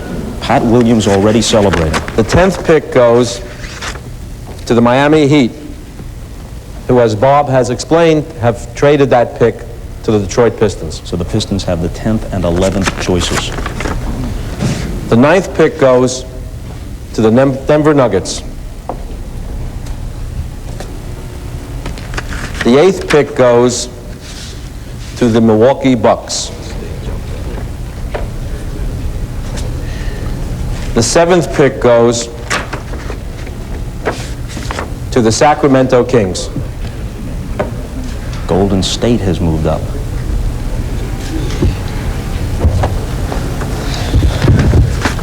The 6th pick goes to the Washington Bullets. Washington, which stood to have one of the first 3 picks, statistically has not fared well, dropping back to 6. The 5th pick goes to the Minnesota Timberwolves. Minnesota also not faring that well. The 4th Figured pick to have goes the first couple of picks to the Dallas Mavericks. The Dallas Mavericks could not have done any worse than and that. Now, the teams that have the first 3 picks in the 1993 NBA Draft, the teams that really are going to love this game. The 3rd pick in the 1993 NBA Draft goes to the Golden State Warriors. Philly or Orlando? Philly or Orlando? The 2nd pick in the 1993 NBA Draft goes to the Philadelphia 76ers. Unbelievable. And believe it or not, the first pick in the 1993 NBA Draft goes to the Orlando Magic. Come on up. This is in the category of go figure. The number 1 pick last year with Shaquille O'Neal almost made the playoffs. This year, 1 ball out of 66 in the hopper, and they get the #1 pick. When we come back, we'll talk with Pat Williams. Assuming he can get his bearings soon enough, that's next, after a message from Prudential and a word from the NBA.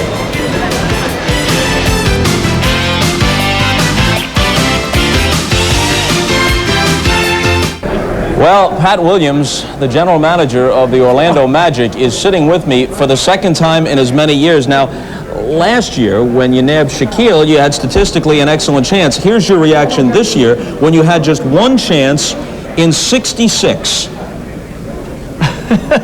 Is there any way to explain your surprise? I'm stunned. I can't even speak. I mean, now, show the folks what you're wearing. Your 10th anniversary Philadelphia 76ers watch. Of course, you used to be their general manager, and it came down to you and Jim Lynam with his fingers crossed for the 76ers. Now, you might be the one team that wouldn't even think about Sean Bradley with Shaquille, whereas Bradley is likely to go now as the #2 choice of the 76ers.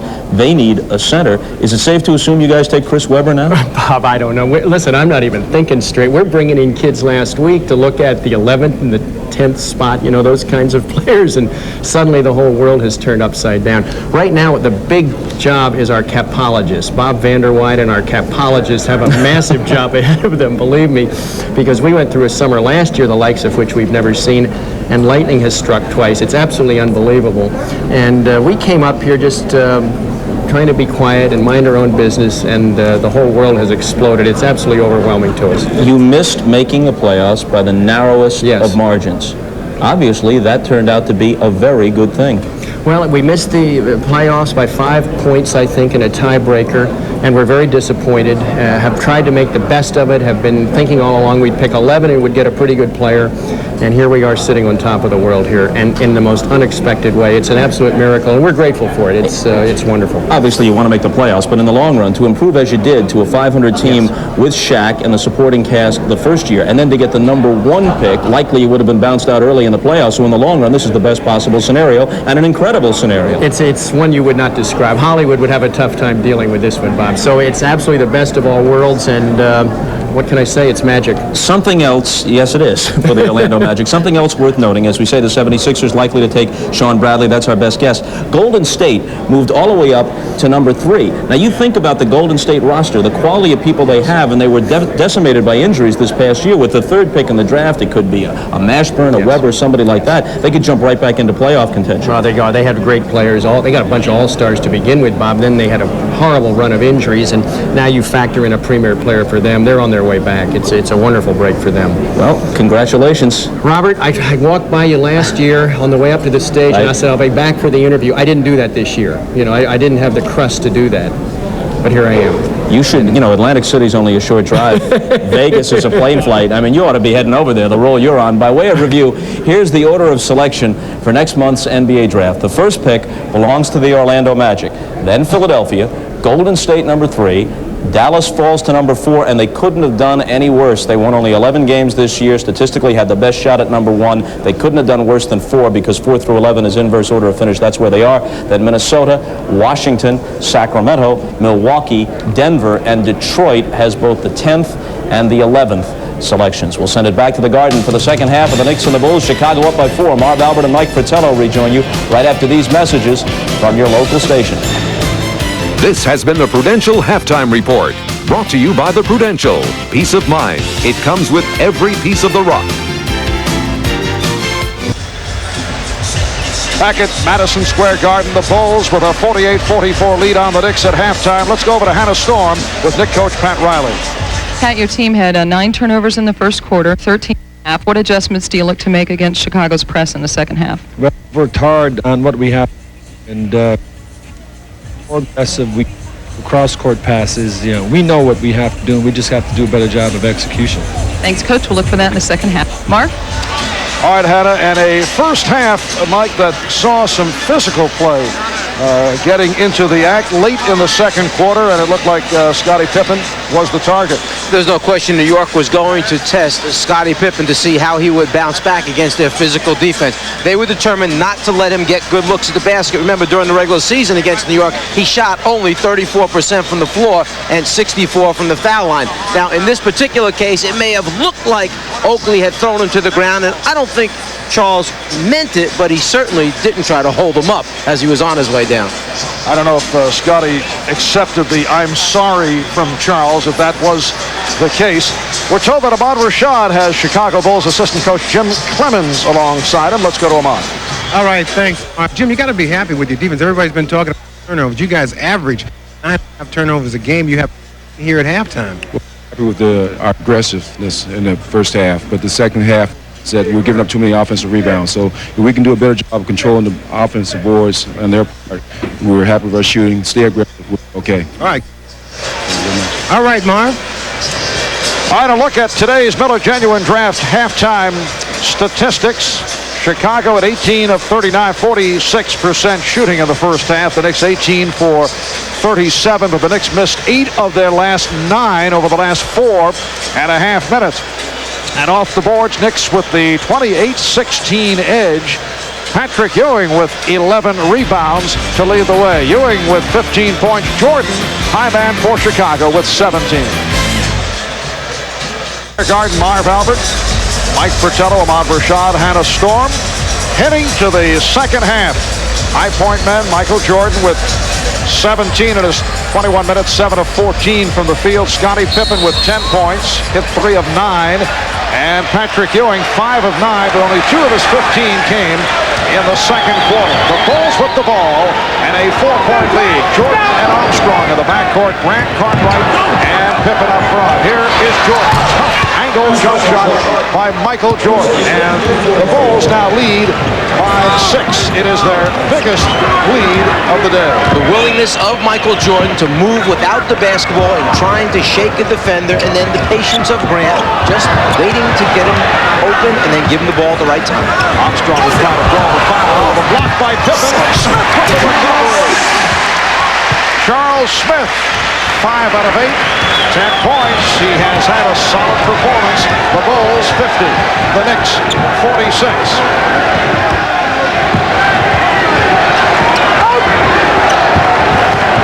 Armstrong going to his left, but had the baseline closed by Rivers. The shot clock is at 5. Pippen had it knocked away.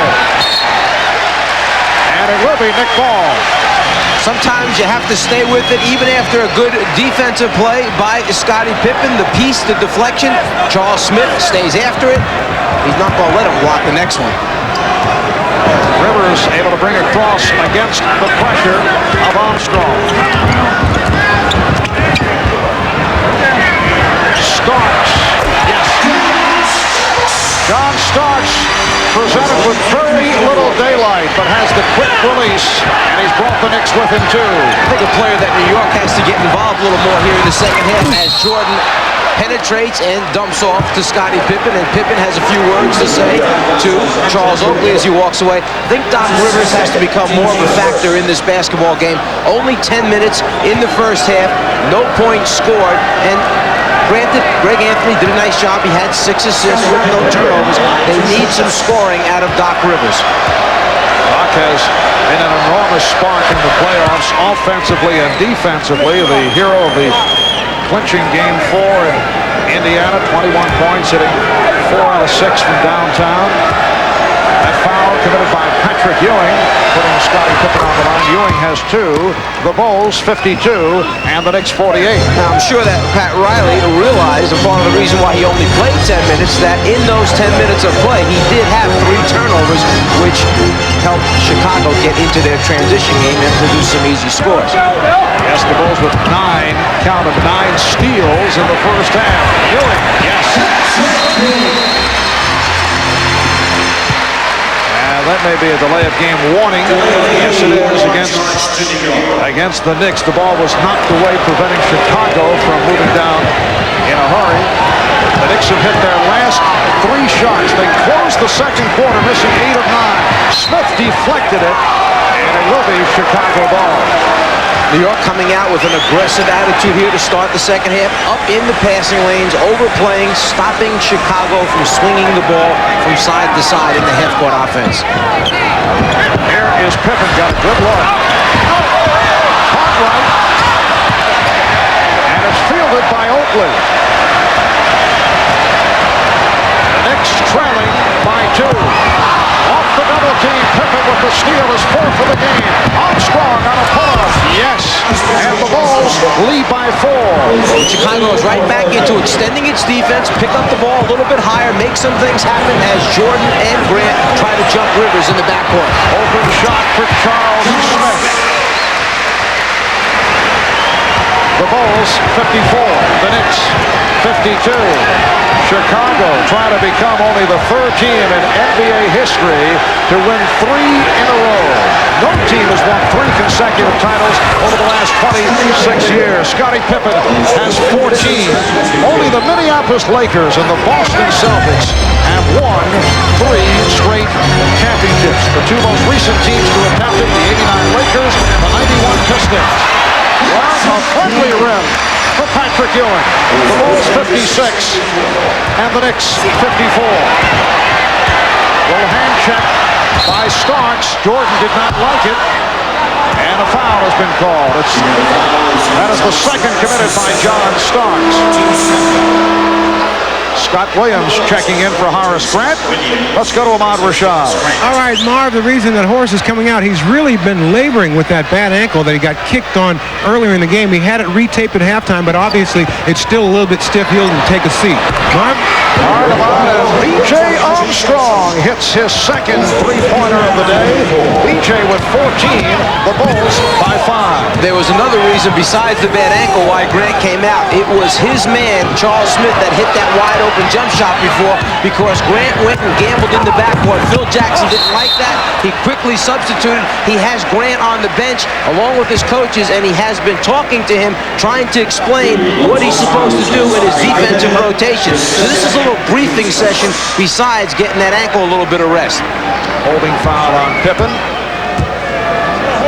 Charles Smith will go to the line. Charles Smith acquired from the LA Clippers along with Doc Rivers and Bo Kimball in the deal involving Mark Jackson.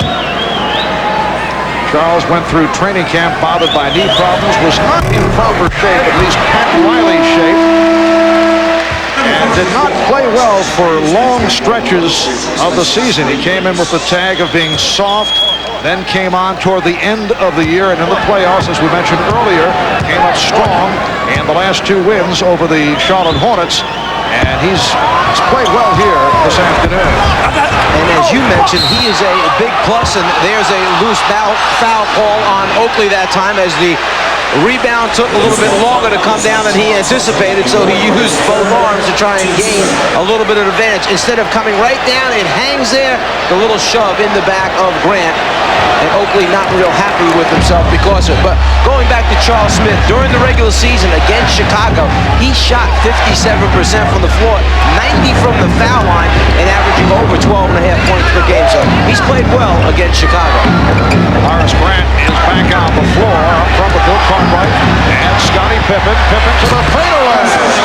Scottie Pippen with his 5th field goal. He's 5 out of 12 after the slow start he's come on. Has 16 points. The Bulls by 6. They match their biggest lead of the game. Ewing. Rebound Oakley off the fake. He lost it.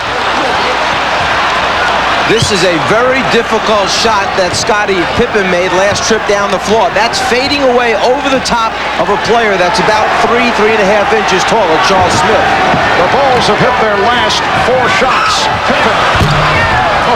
Rebound Oakley. We were talking about this earlier with Michael Jordan. He feels the pressure is square on the shoulders of the Knicks, who must win here today or else they lose the home advantage. That's a foul if they double up on Ewing. And then he said, can you imagine if the Bulls beat the Knicks? Think of the possible panic and pressure on the Knicks for game number 2 here on Tuesday. Well, that's Michael talking trash, just kind of laying it out there so that someone might hear it in the Knicks locker room and perhaps get a tight elbow as they go up for one of those jump shots. That would be most important. But on that last foul, you saw one of the keys for New York, and that is how well will Patrick Ewing pass out of the double teams down low against this Chicago Bulls defense. Is going to be a big concern throughout the series. Doc Rivers with a nice move. The Bulls 61, the Knicks For Rivers, his first field goal. The steal by Rivers. Oh, look out! Pippen with a hard foul. Let's see how Jim O'Donnell handles it. Of course, Doc at times has won Academy Award honors, and he's all right. Oh, and apparently there were words.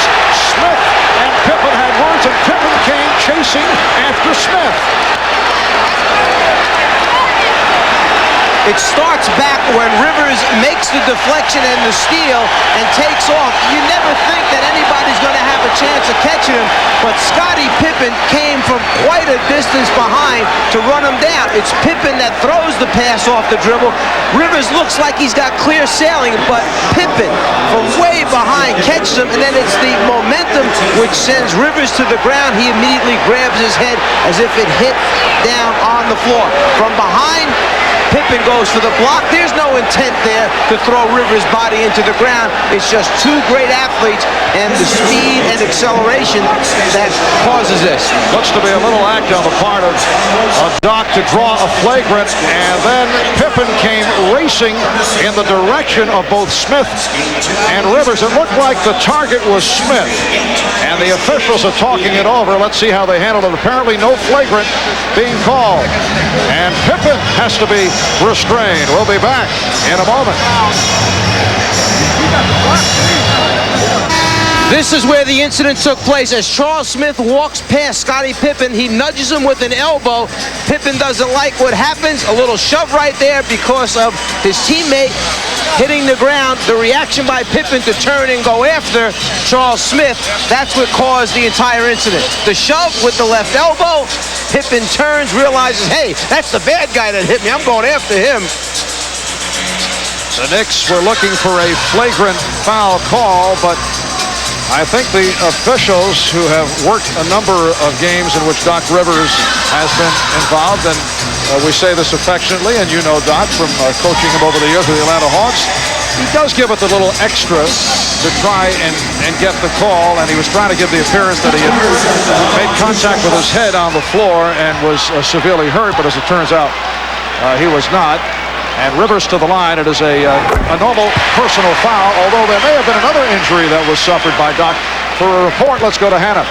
Well, Marv, Doc hits that free throw despite an awfully sore right hand. The fourth finger on his right hand is dislocated. The trainer, Knicks trainer Mike Sanders, taped that finger, and Doc plays on. Marv? I think Doc was trying to get a small part in one of Phil Jackson's mini plays with that last performance. The Bulls 61 and the Knicks 59. Well, Doc has certainly been battered injury-wise during the course of this season. The latest was an elbow from Muggsy Bogues. Smith with the steal. That elbow resulting in 3 stitches over the eye. Beautifully done. Ewing for Smith, and the game is tied at 61. Beautiful touch pass that time from Patrick Ewing in transition to Charles Smith. 6 unanswered points by the Knicks. 6 minutes to go. Third quarter. Game 1 of the best of 7. Game 2 here at the Garden on Tuesday, and then the scene shifts to Chicago. Pippen hits the three-pointer. Scottie Pippen from downtown. 19 for Pippen, who has certainly responded here this afternoon. The Bulls lead by 3. After that, Pippen made that shot as they ran back down the floor. He just kind of muscled up to Charles Smith, put his chest into him to let him know that he's out there. Patrick Ewing won't count. A foul committed before the shot attempt. Bill Cartwright called for the foul. After Pippen hits the 3, he runs back. He's looking at Charles Smith the entire time, and then makes sure that he gets into his defensive position there quickly. A little bit of trash talk afterwards. Cartwright doing a nice job fronting Ewing. Rivers, the tip missed by Oakley. Oakley again. Charles Oakley scrapping for the loose ball has brought the Knicks within 1. Although he didn't make the shot, you see a much more assertive Glenn Rivers out there for New York in this second half. Pippen changed his mind, and that pass broken up. The Bulls maintain possession. 13 on the shot clock. Bill Jackson wants a 20-second timeout with 5:03 to go in the third. The Bulls have led by as many as 6. The Knicks back in the first half led by as many as 6 points.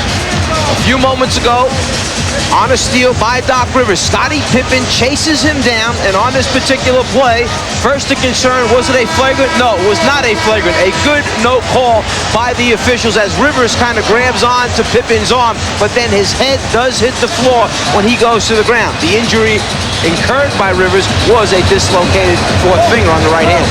And so the aftermath was this. Charles Smith, a little bump at Scottie Pippen, and Pippen did not appreciate it. They have words, and then Pippen, when tearing after Smith, the conversation continued, and that was it. The Bulls by 1, 64-63. Starks in the chest of Jordan, who shoots over him. Rebound Oakley. Very tough defense played by John Starks. Now Jordan back reaches in and steals. And a loose ball foul called on Jordan.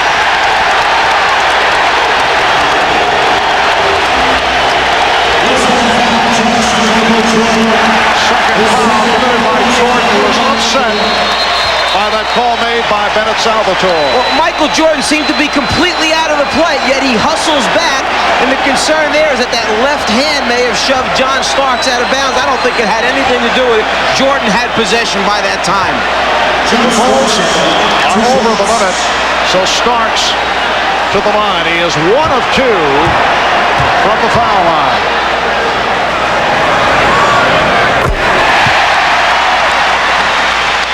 The Knicks and Bulls are tied at 64.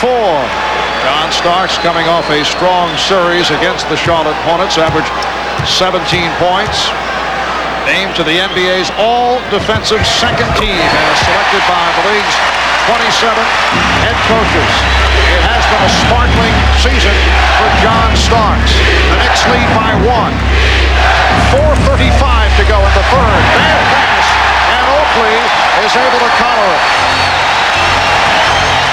New York's defense right now taking Chicago out of the rhythm of their half-court offense, making them do things they don't normally like to do and sooner than they like to go. Oh, strong move by Charles Smith.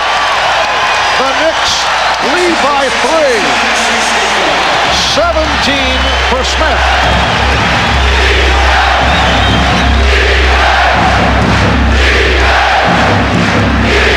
In the midst of a 12-3 run.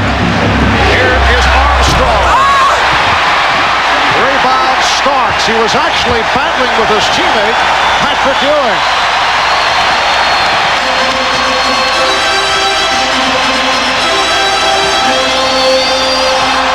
Ewing sets the pick. They double up on Starks. Starks looking for the 3, changed his mind. And Smith in making the move. Well, that leads to a foul. No, 3-second violation. 3-second call against the Knicks. That fake by Charles Smith led to the call. Oakley got caught in the lane. We talk about New York's outstanding defense, but let's give credit also to Chicago, who just happened to have the second best defense in the NBA when you look at points that are given up during the regular season. Different types of defense. One physical, one quick and active. Grant got sandwiched between Smith and Ewing. And Smith picks up the foul, his third. After setting the screen, the roll man Grant goes to the basket. As we said earlier, New York closes down the path to the basket as well as any team in the league. An ovation for Charles Smith as he is replaced by Anthony Mason. This is a crowd that has not been kind to Charles Smith, who has had a disappointing regular season, but has come on the last 3 games. And this afternoon has hit 8 of 11 for 17 points.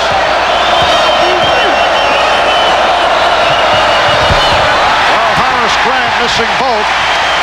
The Knicks maintain a 3-point lead as we come up on 3 minutes to go in the third quarter. Starks, he thought he was fouled. And now the argument that Jordan deflected it short, but it will be Chicago ball. If Chicago has had an Achilles tendon, it's been from the free throw line the entire season. They're just 22nd in the league, shooting about 73%, and that's just about where they are during this basketball game this afternoon, just over 73% from the foul line. Shot clock at 5. Jordan on the line driving. John Starks has done an excellent job defensively here in the third against Michael Jordan. The Knicks 9 of 14 from the floor in the third quarter, and the foul is called on Chicago. Timeout has been taken. Grant called for the foul. We'll be back in a moment. Charles Smith of the Knicks. Good matchup between Scottie Pippen and Charles Smith. Smith came to the Knicks in a major deal with the Los Angeles Clippers, and he had a disappointing regular season. We asked Charles, why has it been such a struggle this season? It was very it was painful mentally.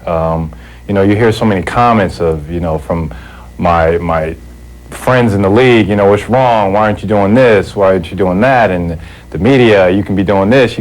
It was just so much on the floor that, you know, this game is not, you don't want to think this game. You want to react to this game. And I was just out there thinking all the time where I was supposed to be, what I'm supposed to do, and got to cover the 6'5" guy, got to cover a guard, and, you know, it was a mental trip. Well, Charles has certainly reacted well this afternoon, and a moment ago when he left for Anthony Mason, heard it from the crowd. The Knicks continue to have big problems at the line. Doc Rivers trying to extend that Knicks lead. It's the Knicks 67, the Bulls 64 with 2:33 to go in the third. They may have been struggling from the foul line. One area they're not struggling is rebounding. We said these are the two best rebounding teams in the league. Well, a 10-1 advantage for New York here in the third quarter. At halftime, they were up 28-16 on the glass. Right now, it's 38-17 off the glass in favor of New York. And the Knicks in the midst of a 13-3 run the last 4 minutes. Jordan swinging in, went to the left hand, rebounded by Grant, and he pops it out. Bulls have a new 24 to play with. Here's Grant with the open shot. Yes. The Knicks 68 and the Bulls 66. 8 points for Horace Grant. Just under 2 minutes to go in the third. Marv Albert, Mike Fratello, Ahmad Rashad, Hannah Storm from the Garden. Patrick Ewing beat his man. Jordan tried to help out but could not. And the Knicks now lead by 4. 21 points for Ewing. Foul committed by Oakley for Charles. That is his fourth. You think on the pick and roll, Ewing's going to come over and set a screen, but he doesn't. Instead, he comes over and goes right to the basket before he ever gets to the point of setting the screen. The Bulls' defense had been trapping the ball when it came off of the screen, but if there's no screen there, there's no one to trap. And we have seen the Bulls going to the trap using the element of surprise, which has made them so effective against the Knicks over the years. You look back to the regular season meeting Christmas night in Chicago, where they took the game away from the Knicks in the third quarter. That, as it turned out, the only win during the regular season by Chicago against the Knicks, who took 3 out of 4. However, in one of those games, Jordan played hurt. One of those games, Jordan missed because of the suspension, the result of his altercation with Reggie Miller. And then, of course, the Bulls say, well, that final game of the regular season had no meaning, although, as we saw, Mike, both clubs played very hard in the finale here at the Garden. And there's a tremendous amount of respect between both these teams. Now, Trent Tucker just came into the game for Chicago, and in talking with Phil Jackson yesterday, he felt that Tucker was going to be one of the key players in this series against New York for his team, a player that can extend the defense, can make a three-point shot on a regular basis, and who will get after it defensively to help give Michael Jordan a blow. Foul called on Stacey King. Getting back to the subject of Trent Tucker, he has not shot well to this point in the playoffs. Trent Tucker had asked Bulls general manager Jerry Krause for a tryout during minicamp, was signed as a free agent, originally a #1 draft pick of the Knicks, 6th pick overall by the Knicks, and then spent 9 years with New York, then on to San Antonio and Chicago. The Knicks lead by 4 with 1:22 to go in the third. Well, they lost their three-point specialist from a year ago, Craig Hodges, and they picked up Trent Tucker for that reason. And Tucker gives them a little bit more. It gives them some size and probably a little more toughness at the defensive end of the floor. So that was a plus, I felt, for Chicago on that move. Paxson and Tucker now in the backcourt. Michael Jordan sitting down. Pippen, King, Grant up front. Stacey King with his second field goal. He has been effective in the past against the Knicks going post-up, and he did just that. It's a nice move by Phil Jackson. The one thing they were not doing was getting the ball down low as Rivers actually shoves the ball into the rim on the attempt to dunk it. So if Chicago wanted to establish a post-up game, King is one of the players that can do that. And Tucker receiving no room from Starks. Good play by Ewing on the steal. He blocked it, and he came down with it. One of the points of emphasis in New York's defense is use those hands and arms, get deflections, which cause steals, and give you more possessions in the game. The Knicks with the ball and a 3-point lead. Ewing stepped out. And the ball goes back to Chicago with 16 seconds remaining in the third. Down to 10 seconds. Pippen now running the team in the absence of Jordan. Down to 5. Here's Pippen with the pull-up. Going glass. And the third quarter has concluded. After 3, the Knicks 72. And the Bulls 69. Charles Smith with 9 of his 17 here in the third. We'll be back after these messages and a word from your local station.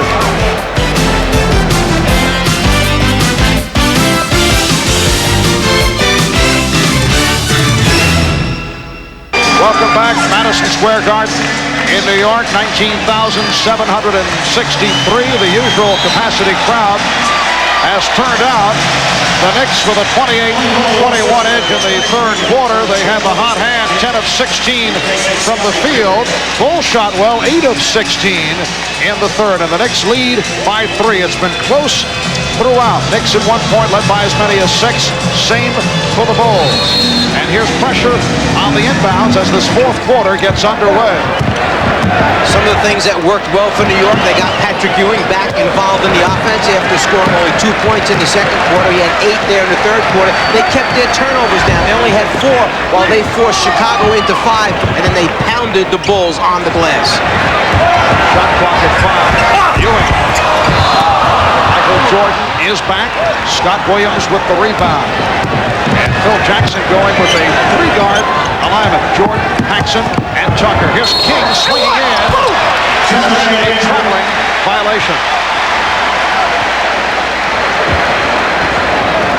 And Riley going with Doc Rivers, Rolando Blackman, and John Stark. So they go 3 guards, along with Patrick Ewing and Anthony Mason. Mason, the key, if the Bulls go to the trap, handles the ball exceptionally well. Rivers beating his man. Oh, Rivers used the pick to beat Paxson off the dribble. And the Knicks lead by 5. Chicago calls for time. Chicago had been trapping pick and rolls up to that point. For some reason, Scott Williams never left his man that set the screen at the top of the circle. He stayed with his man. Rivers saw the opening and said, this can't be a clean look at the front of the rim. Kraft presents Genuine Moments. This Miller moment looks back on Michael Jordan's playoff performance to this point. First round against Atlanta, hit the half-court shot in the final seconds of the first half. Then against the Cavaliers, he hypnotized the defense with his ball handling. And in game number 4, Michael Jordan with this dramatic last-second shot to sweep Cleveland in 4.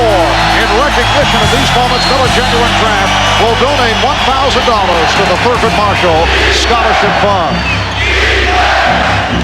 The Knicks 74, the Bulls 69 with a minute gone by in the fourth quarter. Ewing with the steal, and he is fouled. John Paxson reached in immediately, took the foul in the backcourt, rather than give up an easy layup to one of the Knicks out in front.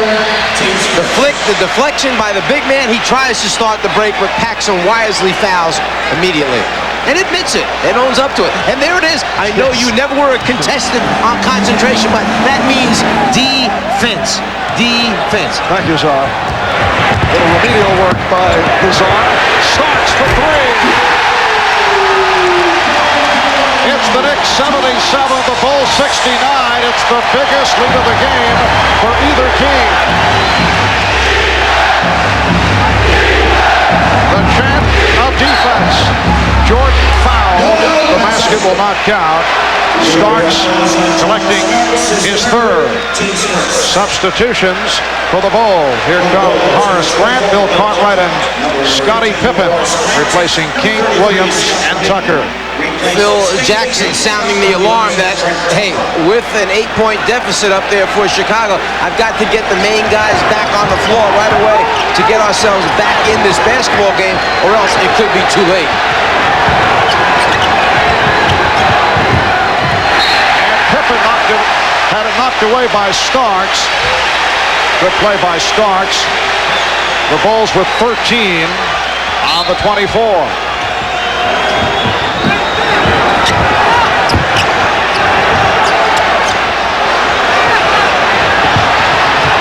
Jordan going to the left. Rebounded by Ewing. Blackman saving it.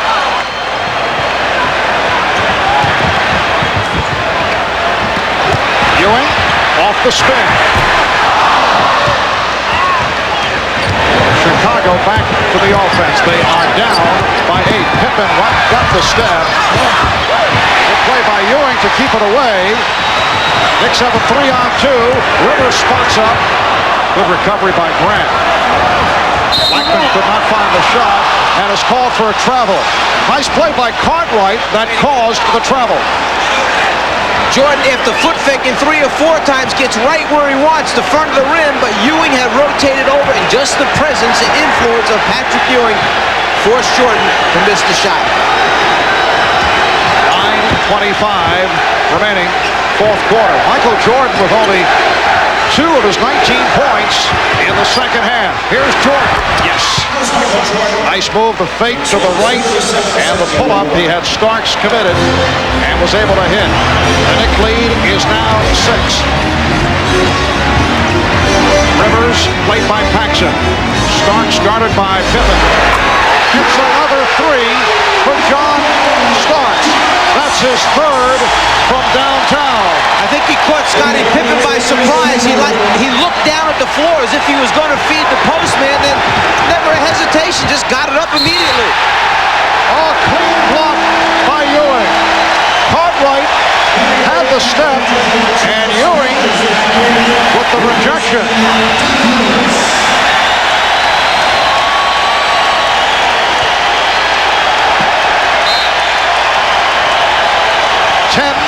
The shot clock. Here's Jordan giving it back. Grant, yes. Horace Grant has 11. The Knicks 80. The Bulls 73. John Starks has the lightning release. Now being guarded by Paxson.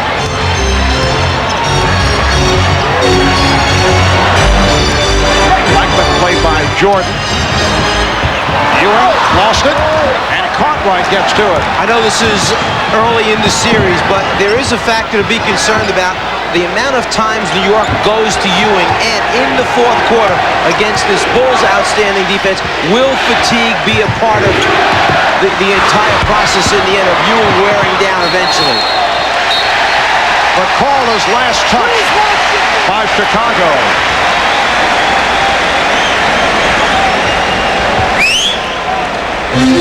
7:50 remaining. Fourth quarter. The Knicks lead by 7.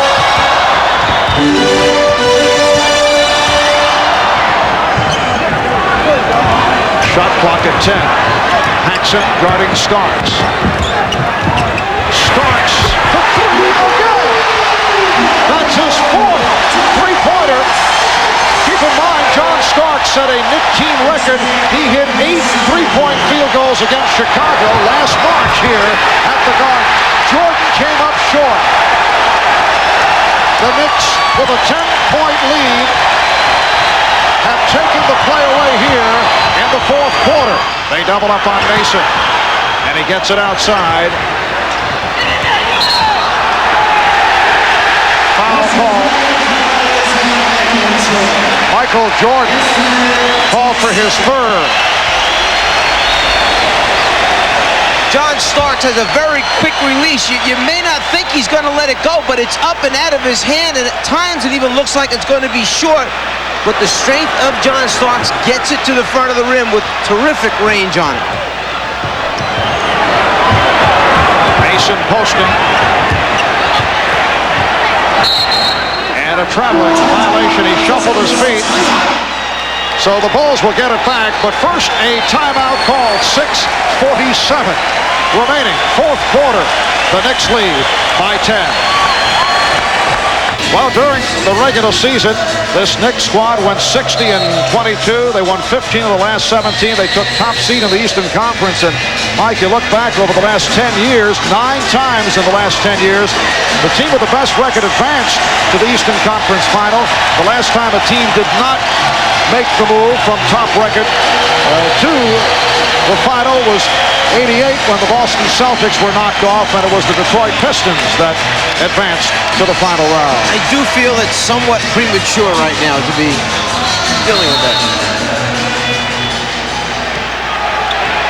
6:45 remaining in the fourth quarter, and the Knicks by 10, 83-73. Here's Jordan. So the Knicks have an 8-point lead. Michael Jordan with 23. Knicks have outscored the Bulls 39-27 in the second half. They double up on Ewing. Blackman for three. And Cartwright had it knocked away. Ewing has been very aggressive defensively.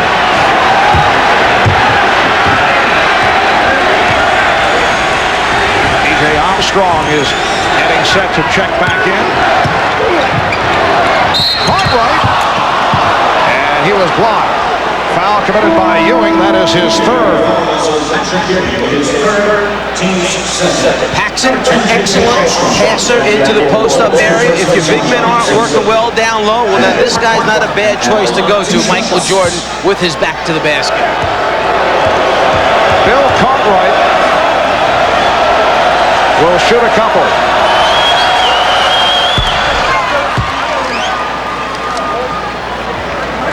Cartwright, a 74% free throw shooter during the regular season. Back in February, placed on the injured list. He missed 17 games with a sore back, sore knees. And apparently someone stepped in. Lane violation. And Cartwright will get another shot. You may not step in until the ball is out of his hands. You can see in that low right block area that Mason is in there a little bit too soon. They give him another chance. And that cost the Knicks a point. They now lead by 6. Here's pressure by the Bulls. The quickness now of Chicago's defense up extending. You have Grant trying to pressure the basketball. Mason, a key for New York in getting it over the half-court line, but then once he gets it over, he stepped back into the backcourt. Another turnover forced by Chicago's aggressive defense. Mason, excellent ball handler for a power forward, but he steps over half court and then the foot goes into the backcourt. Good call by the official. And a couple of turnovers committed by Anthony Mason over the last minute. 21 turnovers by the Knicks, 14 committed by Chicago. Here is Jordan. Rebounded by Oakley. 12 rebounds for Charles Oakley. Patrick Ewing with 16. Doc Rivers is back. Rivers and Starks at the guards. Oakley, Mason, Ewing up front. Cartwright stepped away and gave Ewing the outside shot. Well, he can't come up too close because we saw early in the game that when Ewing faces up and Cartwright comes out to challenge, Ewing puts it on the floor and goes by him. So you have to give him a little bit of room out there if you build Cartwright. The problem is Ewing probably the best big man shooter from the outside facing the basket in the league. Ewing has 25, 8-point New York lead. Pippen. Yes, beautiful move by Pippen. He has 21 points. 4:35 remaining in the game. The Knicks 85 and the Bulls 79. Again the pressure, this time light pressure shown by Chicago. Ewing setting the pick. Cartwright jumps out. Starks for three.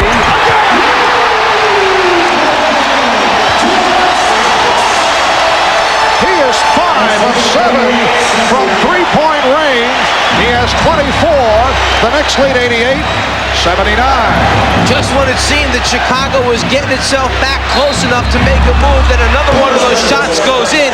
Phil Jackson almost had a smile when he saw the results of this one. Michael Jordan is right there challenging this shot when he goes up with it, but again, it's the quick release. It's out of his hands before Jordan can get there. What a spectacular shot by Scottie Pippen. And he was hammered by Anthony Mason, so Pippen will go to the line. He is 6 of 8 from the line. Three-point play for Pippen. The Knicks by 6. Armstrong pressuring the ball. They look to double up on Rivers. 4 minutes remaining in the game.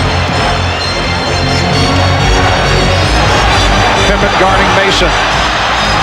Mason trying to do it off the dribble. And he threw the foul. It counts! The basket counts and the foul.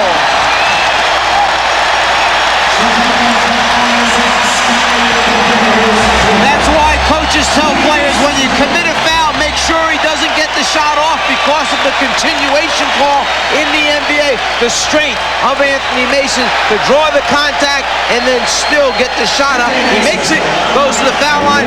We had said earlier that Phil Jackson on Stark's shot kind of had an expression on his face like, I can't believe it. Well, there it is again. Three-point play for Mason. That foul was number 4 on Scottie Pippen. The Knicks 91 and the Bulls 82. Each team with 3 team fouls. Here's Jordan swinging in, and he is fouled. Michael Jordan will go to the line. And that was number 4 committed by John Starks. This is not only the best player on the team, but it's the best post-up man for Chicago because he can make it happen quickly, and then when he draws double teams and triple teams, he can find open teammates. So maybe continue to send Jordan down low, get it in his hands, and see what he develops from there. Scott Williams returns. B.J. Armstrong sits down. Michael Jordan is 2 of 2 from the line. Now 25 points for Jordan. The Knicks 91 and the Bulls 84. But Michael Jordan has been held in check, at least to this point. Much time remaining. So, for Jordan, that is number 4. One of the new pressure release sets that New York put in practice, starting their guards at half court and then sprinting them back to the basketball. That time Jordan gets him with the leg. 3:20 remaining in the game.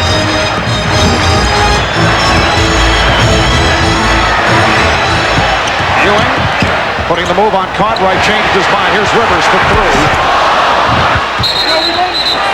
Knocked out of bounds by Mason. It will be Chicago ball. Phil Jackson trying to get B.J. Armstrong back on the floor, going to an offense-defense shuffle, and now decides to take a timeout. Chicago had been going with the big backcourt of Jordan and Pippen, now back to the regular team.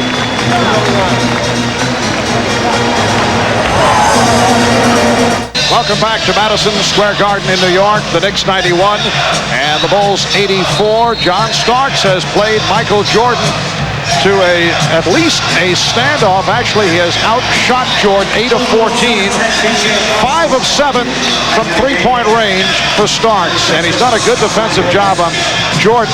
Michael at 10 of 23. Remember, Jordan averaged 32.5 per game during the regular season. And Marv, as Ahmad just reminded me, the coach's nightmare, the last 3 minutes of a basketball game, which is Michael Jordan time. When they want him to take over, they get it in his hands.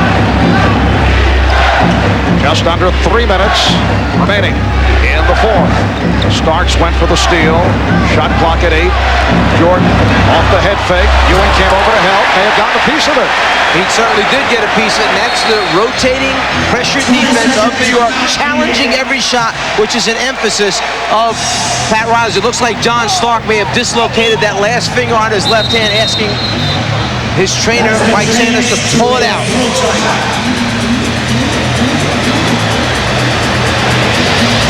He gets up and tries to deny on the flash post to Michael Jordan. Then on the reverse, as Ewing comes and helps, you can see him holding that left hand where the finger has been dislocated. Where John Starks has suffered a slight injury. The pinky finger on his left hand was jammed. That's Knicks trainer Mike Saunders popping it out and putting it back in. He's taped up and ready to go. Marv? All right, Hannah. John Starks suffered a dislocated finger. Final day of the regular season against these same Chicago Bulls, but apparently John is all right. The Knicks 91 and the Bulls 84. Oh, what a play. Jordan slapping it away, and it was last touched by Rivers. The league leader in steals gets that hand in there, goes off of Doc Rivers' right leg, out of bounds. The official, Bennett Salvatore, right on top of the play. Michael with his 5th steal of the game. Bulls came into today winners of 9 consecutive playoff games. That goes back to last season. The Knicks have won 25 straight here at home. That's regular season and playoffs. Illegal defense call for the second time against the Knicks. So that will spell out a technical foul. 2:20 remaining in this fourth quarter. The Knicks have 3 timeouts remaining, 3 plus a 20. Chicago with 2 left. Jordan converts on the technical.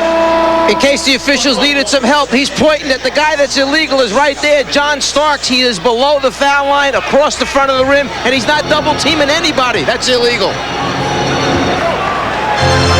6-point Knick lead. Pippen, strip. Starks for Mason. And the open shot. They double up on Mason, and he lost it. Here comes Jordan. Armstrong. And Pippen has the open 3. Recovered by Armstrong. Just under 2 minutes remaining in the game. The Bulls with the ball, trailing by 6. Now Jordan. Well, Chicago has had its opportunities. That was kicked out by the Bulls. The quickness, the defense of Chicago produces another turnover. Mason tries to back into Jordan to get some space. Problem is, he loses his balance, throws it right to Bill Cartwright, and Chicago's off again to the offensive end. Rivers and Jordan battling for position. Jordan with the steal, the save. It's taken by Grant. What a play! And it's tipped home. Tipped home by Scott Williams. Michael Jordan with an extraordinary play on the steal. He was able to save it, and Mason is stripped. What a foul is called. You think Michael Jordan has no idea where the ball is being passed, but he manages not only to get a piece of it and keep it in bounds, then saves it before it goes back out of bounds to his teammates just to give him an opportunity. Reminds me of the Larry Bird play against Detroit a few years back in the playoffs, which produced the winning basket. John Starks trying to settle Anthony Mason down. Michael Jordan called for that foul as 5th. So Michael now in a gambling mode. Not a bad move, though. Anthony Mason is not a good free throw shooter at 68% during the season. Knicks lead by 5. Michael Jordan has struggled in the second half. He has done it, though, with his defense. John Starks has done an excellent job defensively against Michael Jordan. Now Phil Jackson playing offense, defense, sits Scott Williams down, brings back B.J. Armstrong, league's best three-point shooter, to have another spot-up guy in there. When they go double-team Michael Jordan or Pippen, they want a guy that can float and hit that open shot. Well, the 68% free throw shooter, Anthony Mason, hits on both. The Knicks lead by 6. Chicago's got to understand the time on the clock. They can't use up too much time bringing it down the floor. Foul on Starks, so that is 5 on Starks. Both teams are over the limit. And that is exactly what the Knicks did not want to do. They stop the clock and they provide Michael Jordan the opportunity to trim that lead as he goes to the line. You're exactly right, and I thought Scottie Pippen had taken a little bit too much time getting the ball down the floor, trying to get them into their half-court offense, being down 6 points with about a minute and a half remaining, and then they're fortunate that the foul takes place, and fortunate again that Michael Jordan happens to miss the free throw. And Jordan, an excellent free throw shooter, 84% during the season. The Knicks 93, Chicago 88. They trap Starks, in trouble, and lost. Oh, recovered by Rivers, and they just did get it across. A break for the Knicks. The Bulls nearly picked it off the trap. Pippen came close to knocking it away. The Knicks using the clock. 5 on the 24. Mason able to free himself up as Grant went for the steal. Rivers and Pippen in each other's face as play just continues. And now a timeout is called. 59 seconds remaining in the fourth. The Knicks lead by 7. A few moments ago, it was a 5-point game. Chicago was pressing. Pippen had this steal, but Jordan running back actually deflected it, and Rivers was able to come up with the basketball. Then, after great defense with 2 seconds remaining, a terrific feed pass into the post to Mason. In the low right-hand corner, Rivers doesn't like the fact that Pippen knocked him to the ground, so he's got a little bit to say and a little bit of chest bumping to do. The Knicks 95, the Bulls 88. 59 seconds remaining in the fourth quarter. Rivers went for the steal. Here's Armstrong. Yes. The Knicks 95, the Bulls 90. Pressure by Chicago. They double up on Starks. And a foul committed by Pippen. Anthony Mason has scored the Knicks' last 7 points. And he will go back to the line.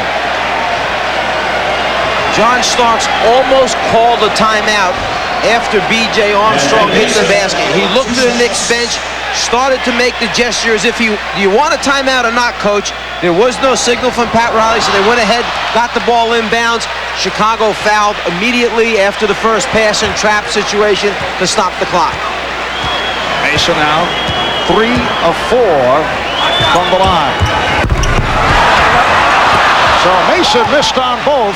45 seconds remaining. 5-point Knick lead. Bulls have 1 timeout remaining. Jordan for 3. Rebound Starks. And now desperation. Defensive play by the Bulls looking for the ball. The Knicks try to play the clock. And the foul given by Armstrong.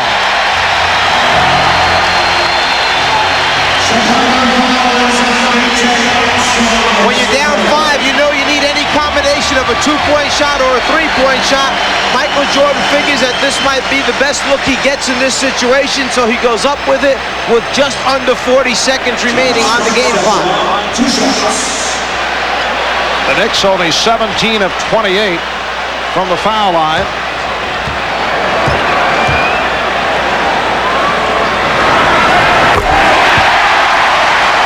Starks has hit 4 out of 5. He has 25 points. Starks providing the spark. Once again, he's hit 5 from downtown. And he has outplayed Michael Jordan. Jordan 10 of 26, only 3 of 12 in the second half. The Knicks lead by 6, trying to make it 5 straight wins over the Bulls here at the Garden. Cartwright with the save. He stepped out. It'll be Nick Ball with 16 seconds remaining.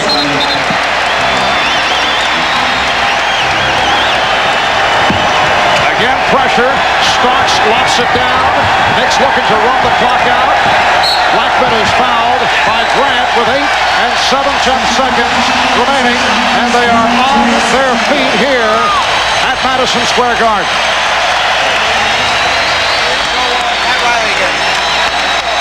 Talk about a sense of relief.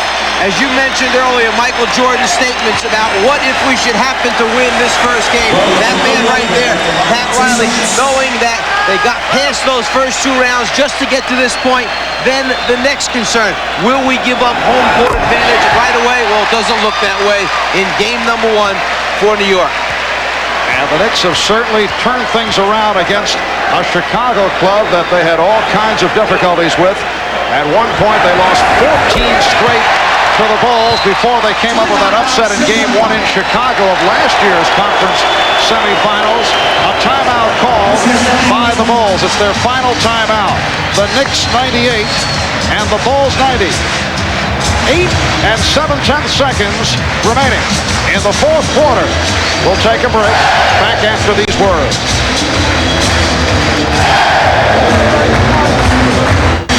Well, the Knicks with an 8-point lead on the defending NBA champion Chicago Bulls. Pat Riley about to come up with his 116th playoff victory. Very impressive company. Red Auerbach is number 2 with 99. Casey Jones with 81. Chuck Daly 73. Billy Cunningham at 66. Pat Riley named this past week the NBA Coach of the Year. The second such award for Pat, who was not able to win it while he was winning championships with the Los Angeles Lakers. The year he is eliminated, he wins Coach of the Year honors as head man of the Lakers, and now wins his second award in this his second year as head coach of the New York Knicks. Pat Riley, the Knicks organization should be commended for what they've done here with Knicks basketball over the past couple seasons, and also to be commended this afternoon, the officials that did Game 1. They controlled this game extremely well. Coming in, emotions were very high, some concerns about how physical it would be. They did a very good job, this group. Final seconds. Here's Armstrong. Rebounded by Armstrong, and that is it. So the Knicks defeat the Bulls in Game 1 of this best of 7. 98-90. Game 2 will be played here at Madison Square Garden on Tuesday night, and then they move on to Chicago for Game 3 in the Windy City next Saturday afternoon. That game will be shown on NBC, and then Game 4 in Chicago on Monday afternoon, a week from tomorrow. Let's go over to Hannah Storm. Hannah? John, you were remarkably calm and confident before the game, and you had a very realistic approach to playing Michael Jordan. You said, look, I can't stop this guy. I just want to play him the best I can, and you certainly did that. That's true. As you know, Michael has too many moves in his arsenal in order for me to go out there and say I'm going to take one thing away from him. All I can do is just go out there and just play hard as I can and just make him work for everything. How were you able to be so effective against Michael, not only defensively, but also offensively down the stretch with those big three-pointers in the fourth quarter? Well, you got to give a lot of credit to our big guys. They do a great job of setting picks and freeing me open, getting me open. And, without them, I probably wouldn't be able to hit them three-point shots. Now, Jordan is a guy that can take over a game. He can change the momentum of a game, and I'm sure that was on your mind as you guys had that lead. So what do you take from this game about playing Michael Jordan defensively and being so effective as you go into the rest of the series? Nothing at all. All you can do, like I say, is just go out and just play him hard every night and not worry about it, whether you're going to stop him or not. Just go out there and just play him. Okay, thanks, John. Good game. Let's go over to Ahmad now. All right, thanks, Hannah. All right, Doc, in the first half, you guys had a little bit of trouble with that pressure defense, but you seemed to solve it in the second half. Yeah, we did. We came out of the side end with a little bit of butterflies and didn't come aggressive. In the second half, we attacked their pressure, and that's why we got the layups and the dunks. Was it as physical as you thought it was going to be? A lot of hype before this game about how physical it was going to be. Well, I thought they were just as physical as us. I know I hit the floor a couple of times. Once when Scotty blocked my shot, and once when the rim blocked my shot on that dunk there one time. All right, good luck to you. All right, Patrick. Now, listen, you had a big day today on the boards, and we expected you to score, but big day rebounding. Well, you know, I think I've been having a great year rebounding the whole year. I just wanted to come out and assert myself. You know, we came out a little flat, so I just want to assert myself and try to get the rest of the guys going. A lot of hype before this game. Everybody talking trash in the papers. It's got to be great to get this thing on. Oh, yeah. You know, we was sitting around waiting for about 4 or 5 days. You know, we was getting anxious and antsy, but I'm just glad that we were able to get it on and we were able to win the game. All right, congratulations to your great game today. Back over to Marv. All right, Ahmad and Mike checking the final stats. The Knicks shot 55% from the field. Chicago at 43, and Michael Jordan only 10 of 27, 3 for 13 in the second half.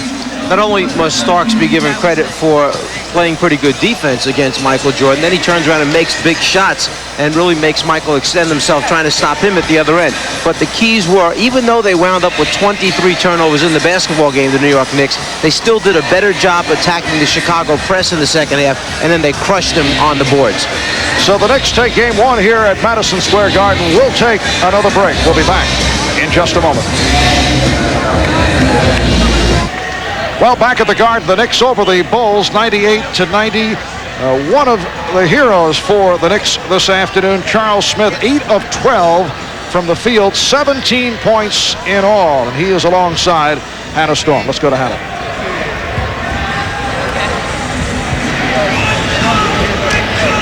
Charles, great game. Let's talk a little bit about the turnaround in the third quarter, because it seems that you guys, your defense really clamped down and kept them from scoring inside, and that was the key. Well, defense has been the key to our whole season. We definitely have to continue to play good, hard team defense. I think we played well coming out in the third quarter, and we shut them down in a lot of different plays that they tried to run to their strengths. Charles, earlier you guys had trouble with the press early on, 9 turnovers in the first quarter. How did you make the adjustments, and how are you more effective against that later? Well, we know that that's the way Chicago's going to play. We worked on it all week, and we have to continue to work on it because, you know, with Scotty and Michael, and they're a very long team, and they really stretch out their defense and run and jump at any time. So we have to work on that. We have to continue to work on it. And I think in the second half, we perform much better in it. I know that Pat Riley had a talk with you after Game 3 of the Charlotte series, and your scoring has gone up ever since. What kind of difference did that chat make? Well, you know, it's been up and down and tough for me offensively through the course of the season. He doesn't call a lot of plays for me, and he just stressed that I have to find ways to get off on my own, you know, through the course of the game, but still by taking good shots. Thanks, Charles. Marv? All right, Hannah. Patrick Ewing, 25 points. John Starks, 25. Charles Smith at 17. Michael Jordan with 27, but Michael did not shoot well. 10 of 27 from the field.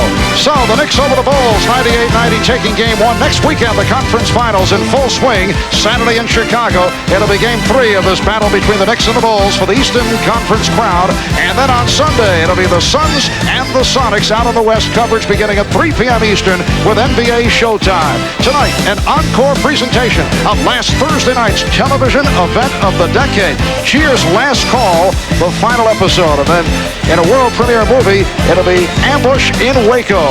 From Mike Fratello, Ahmad Rashad, and Hannah Storm, I'm Marv Albert. This has been a presentation of the NBA on NBC.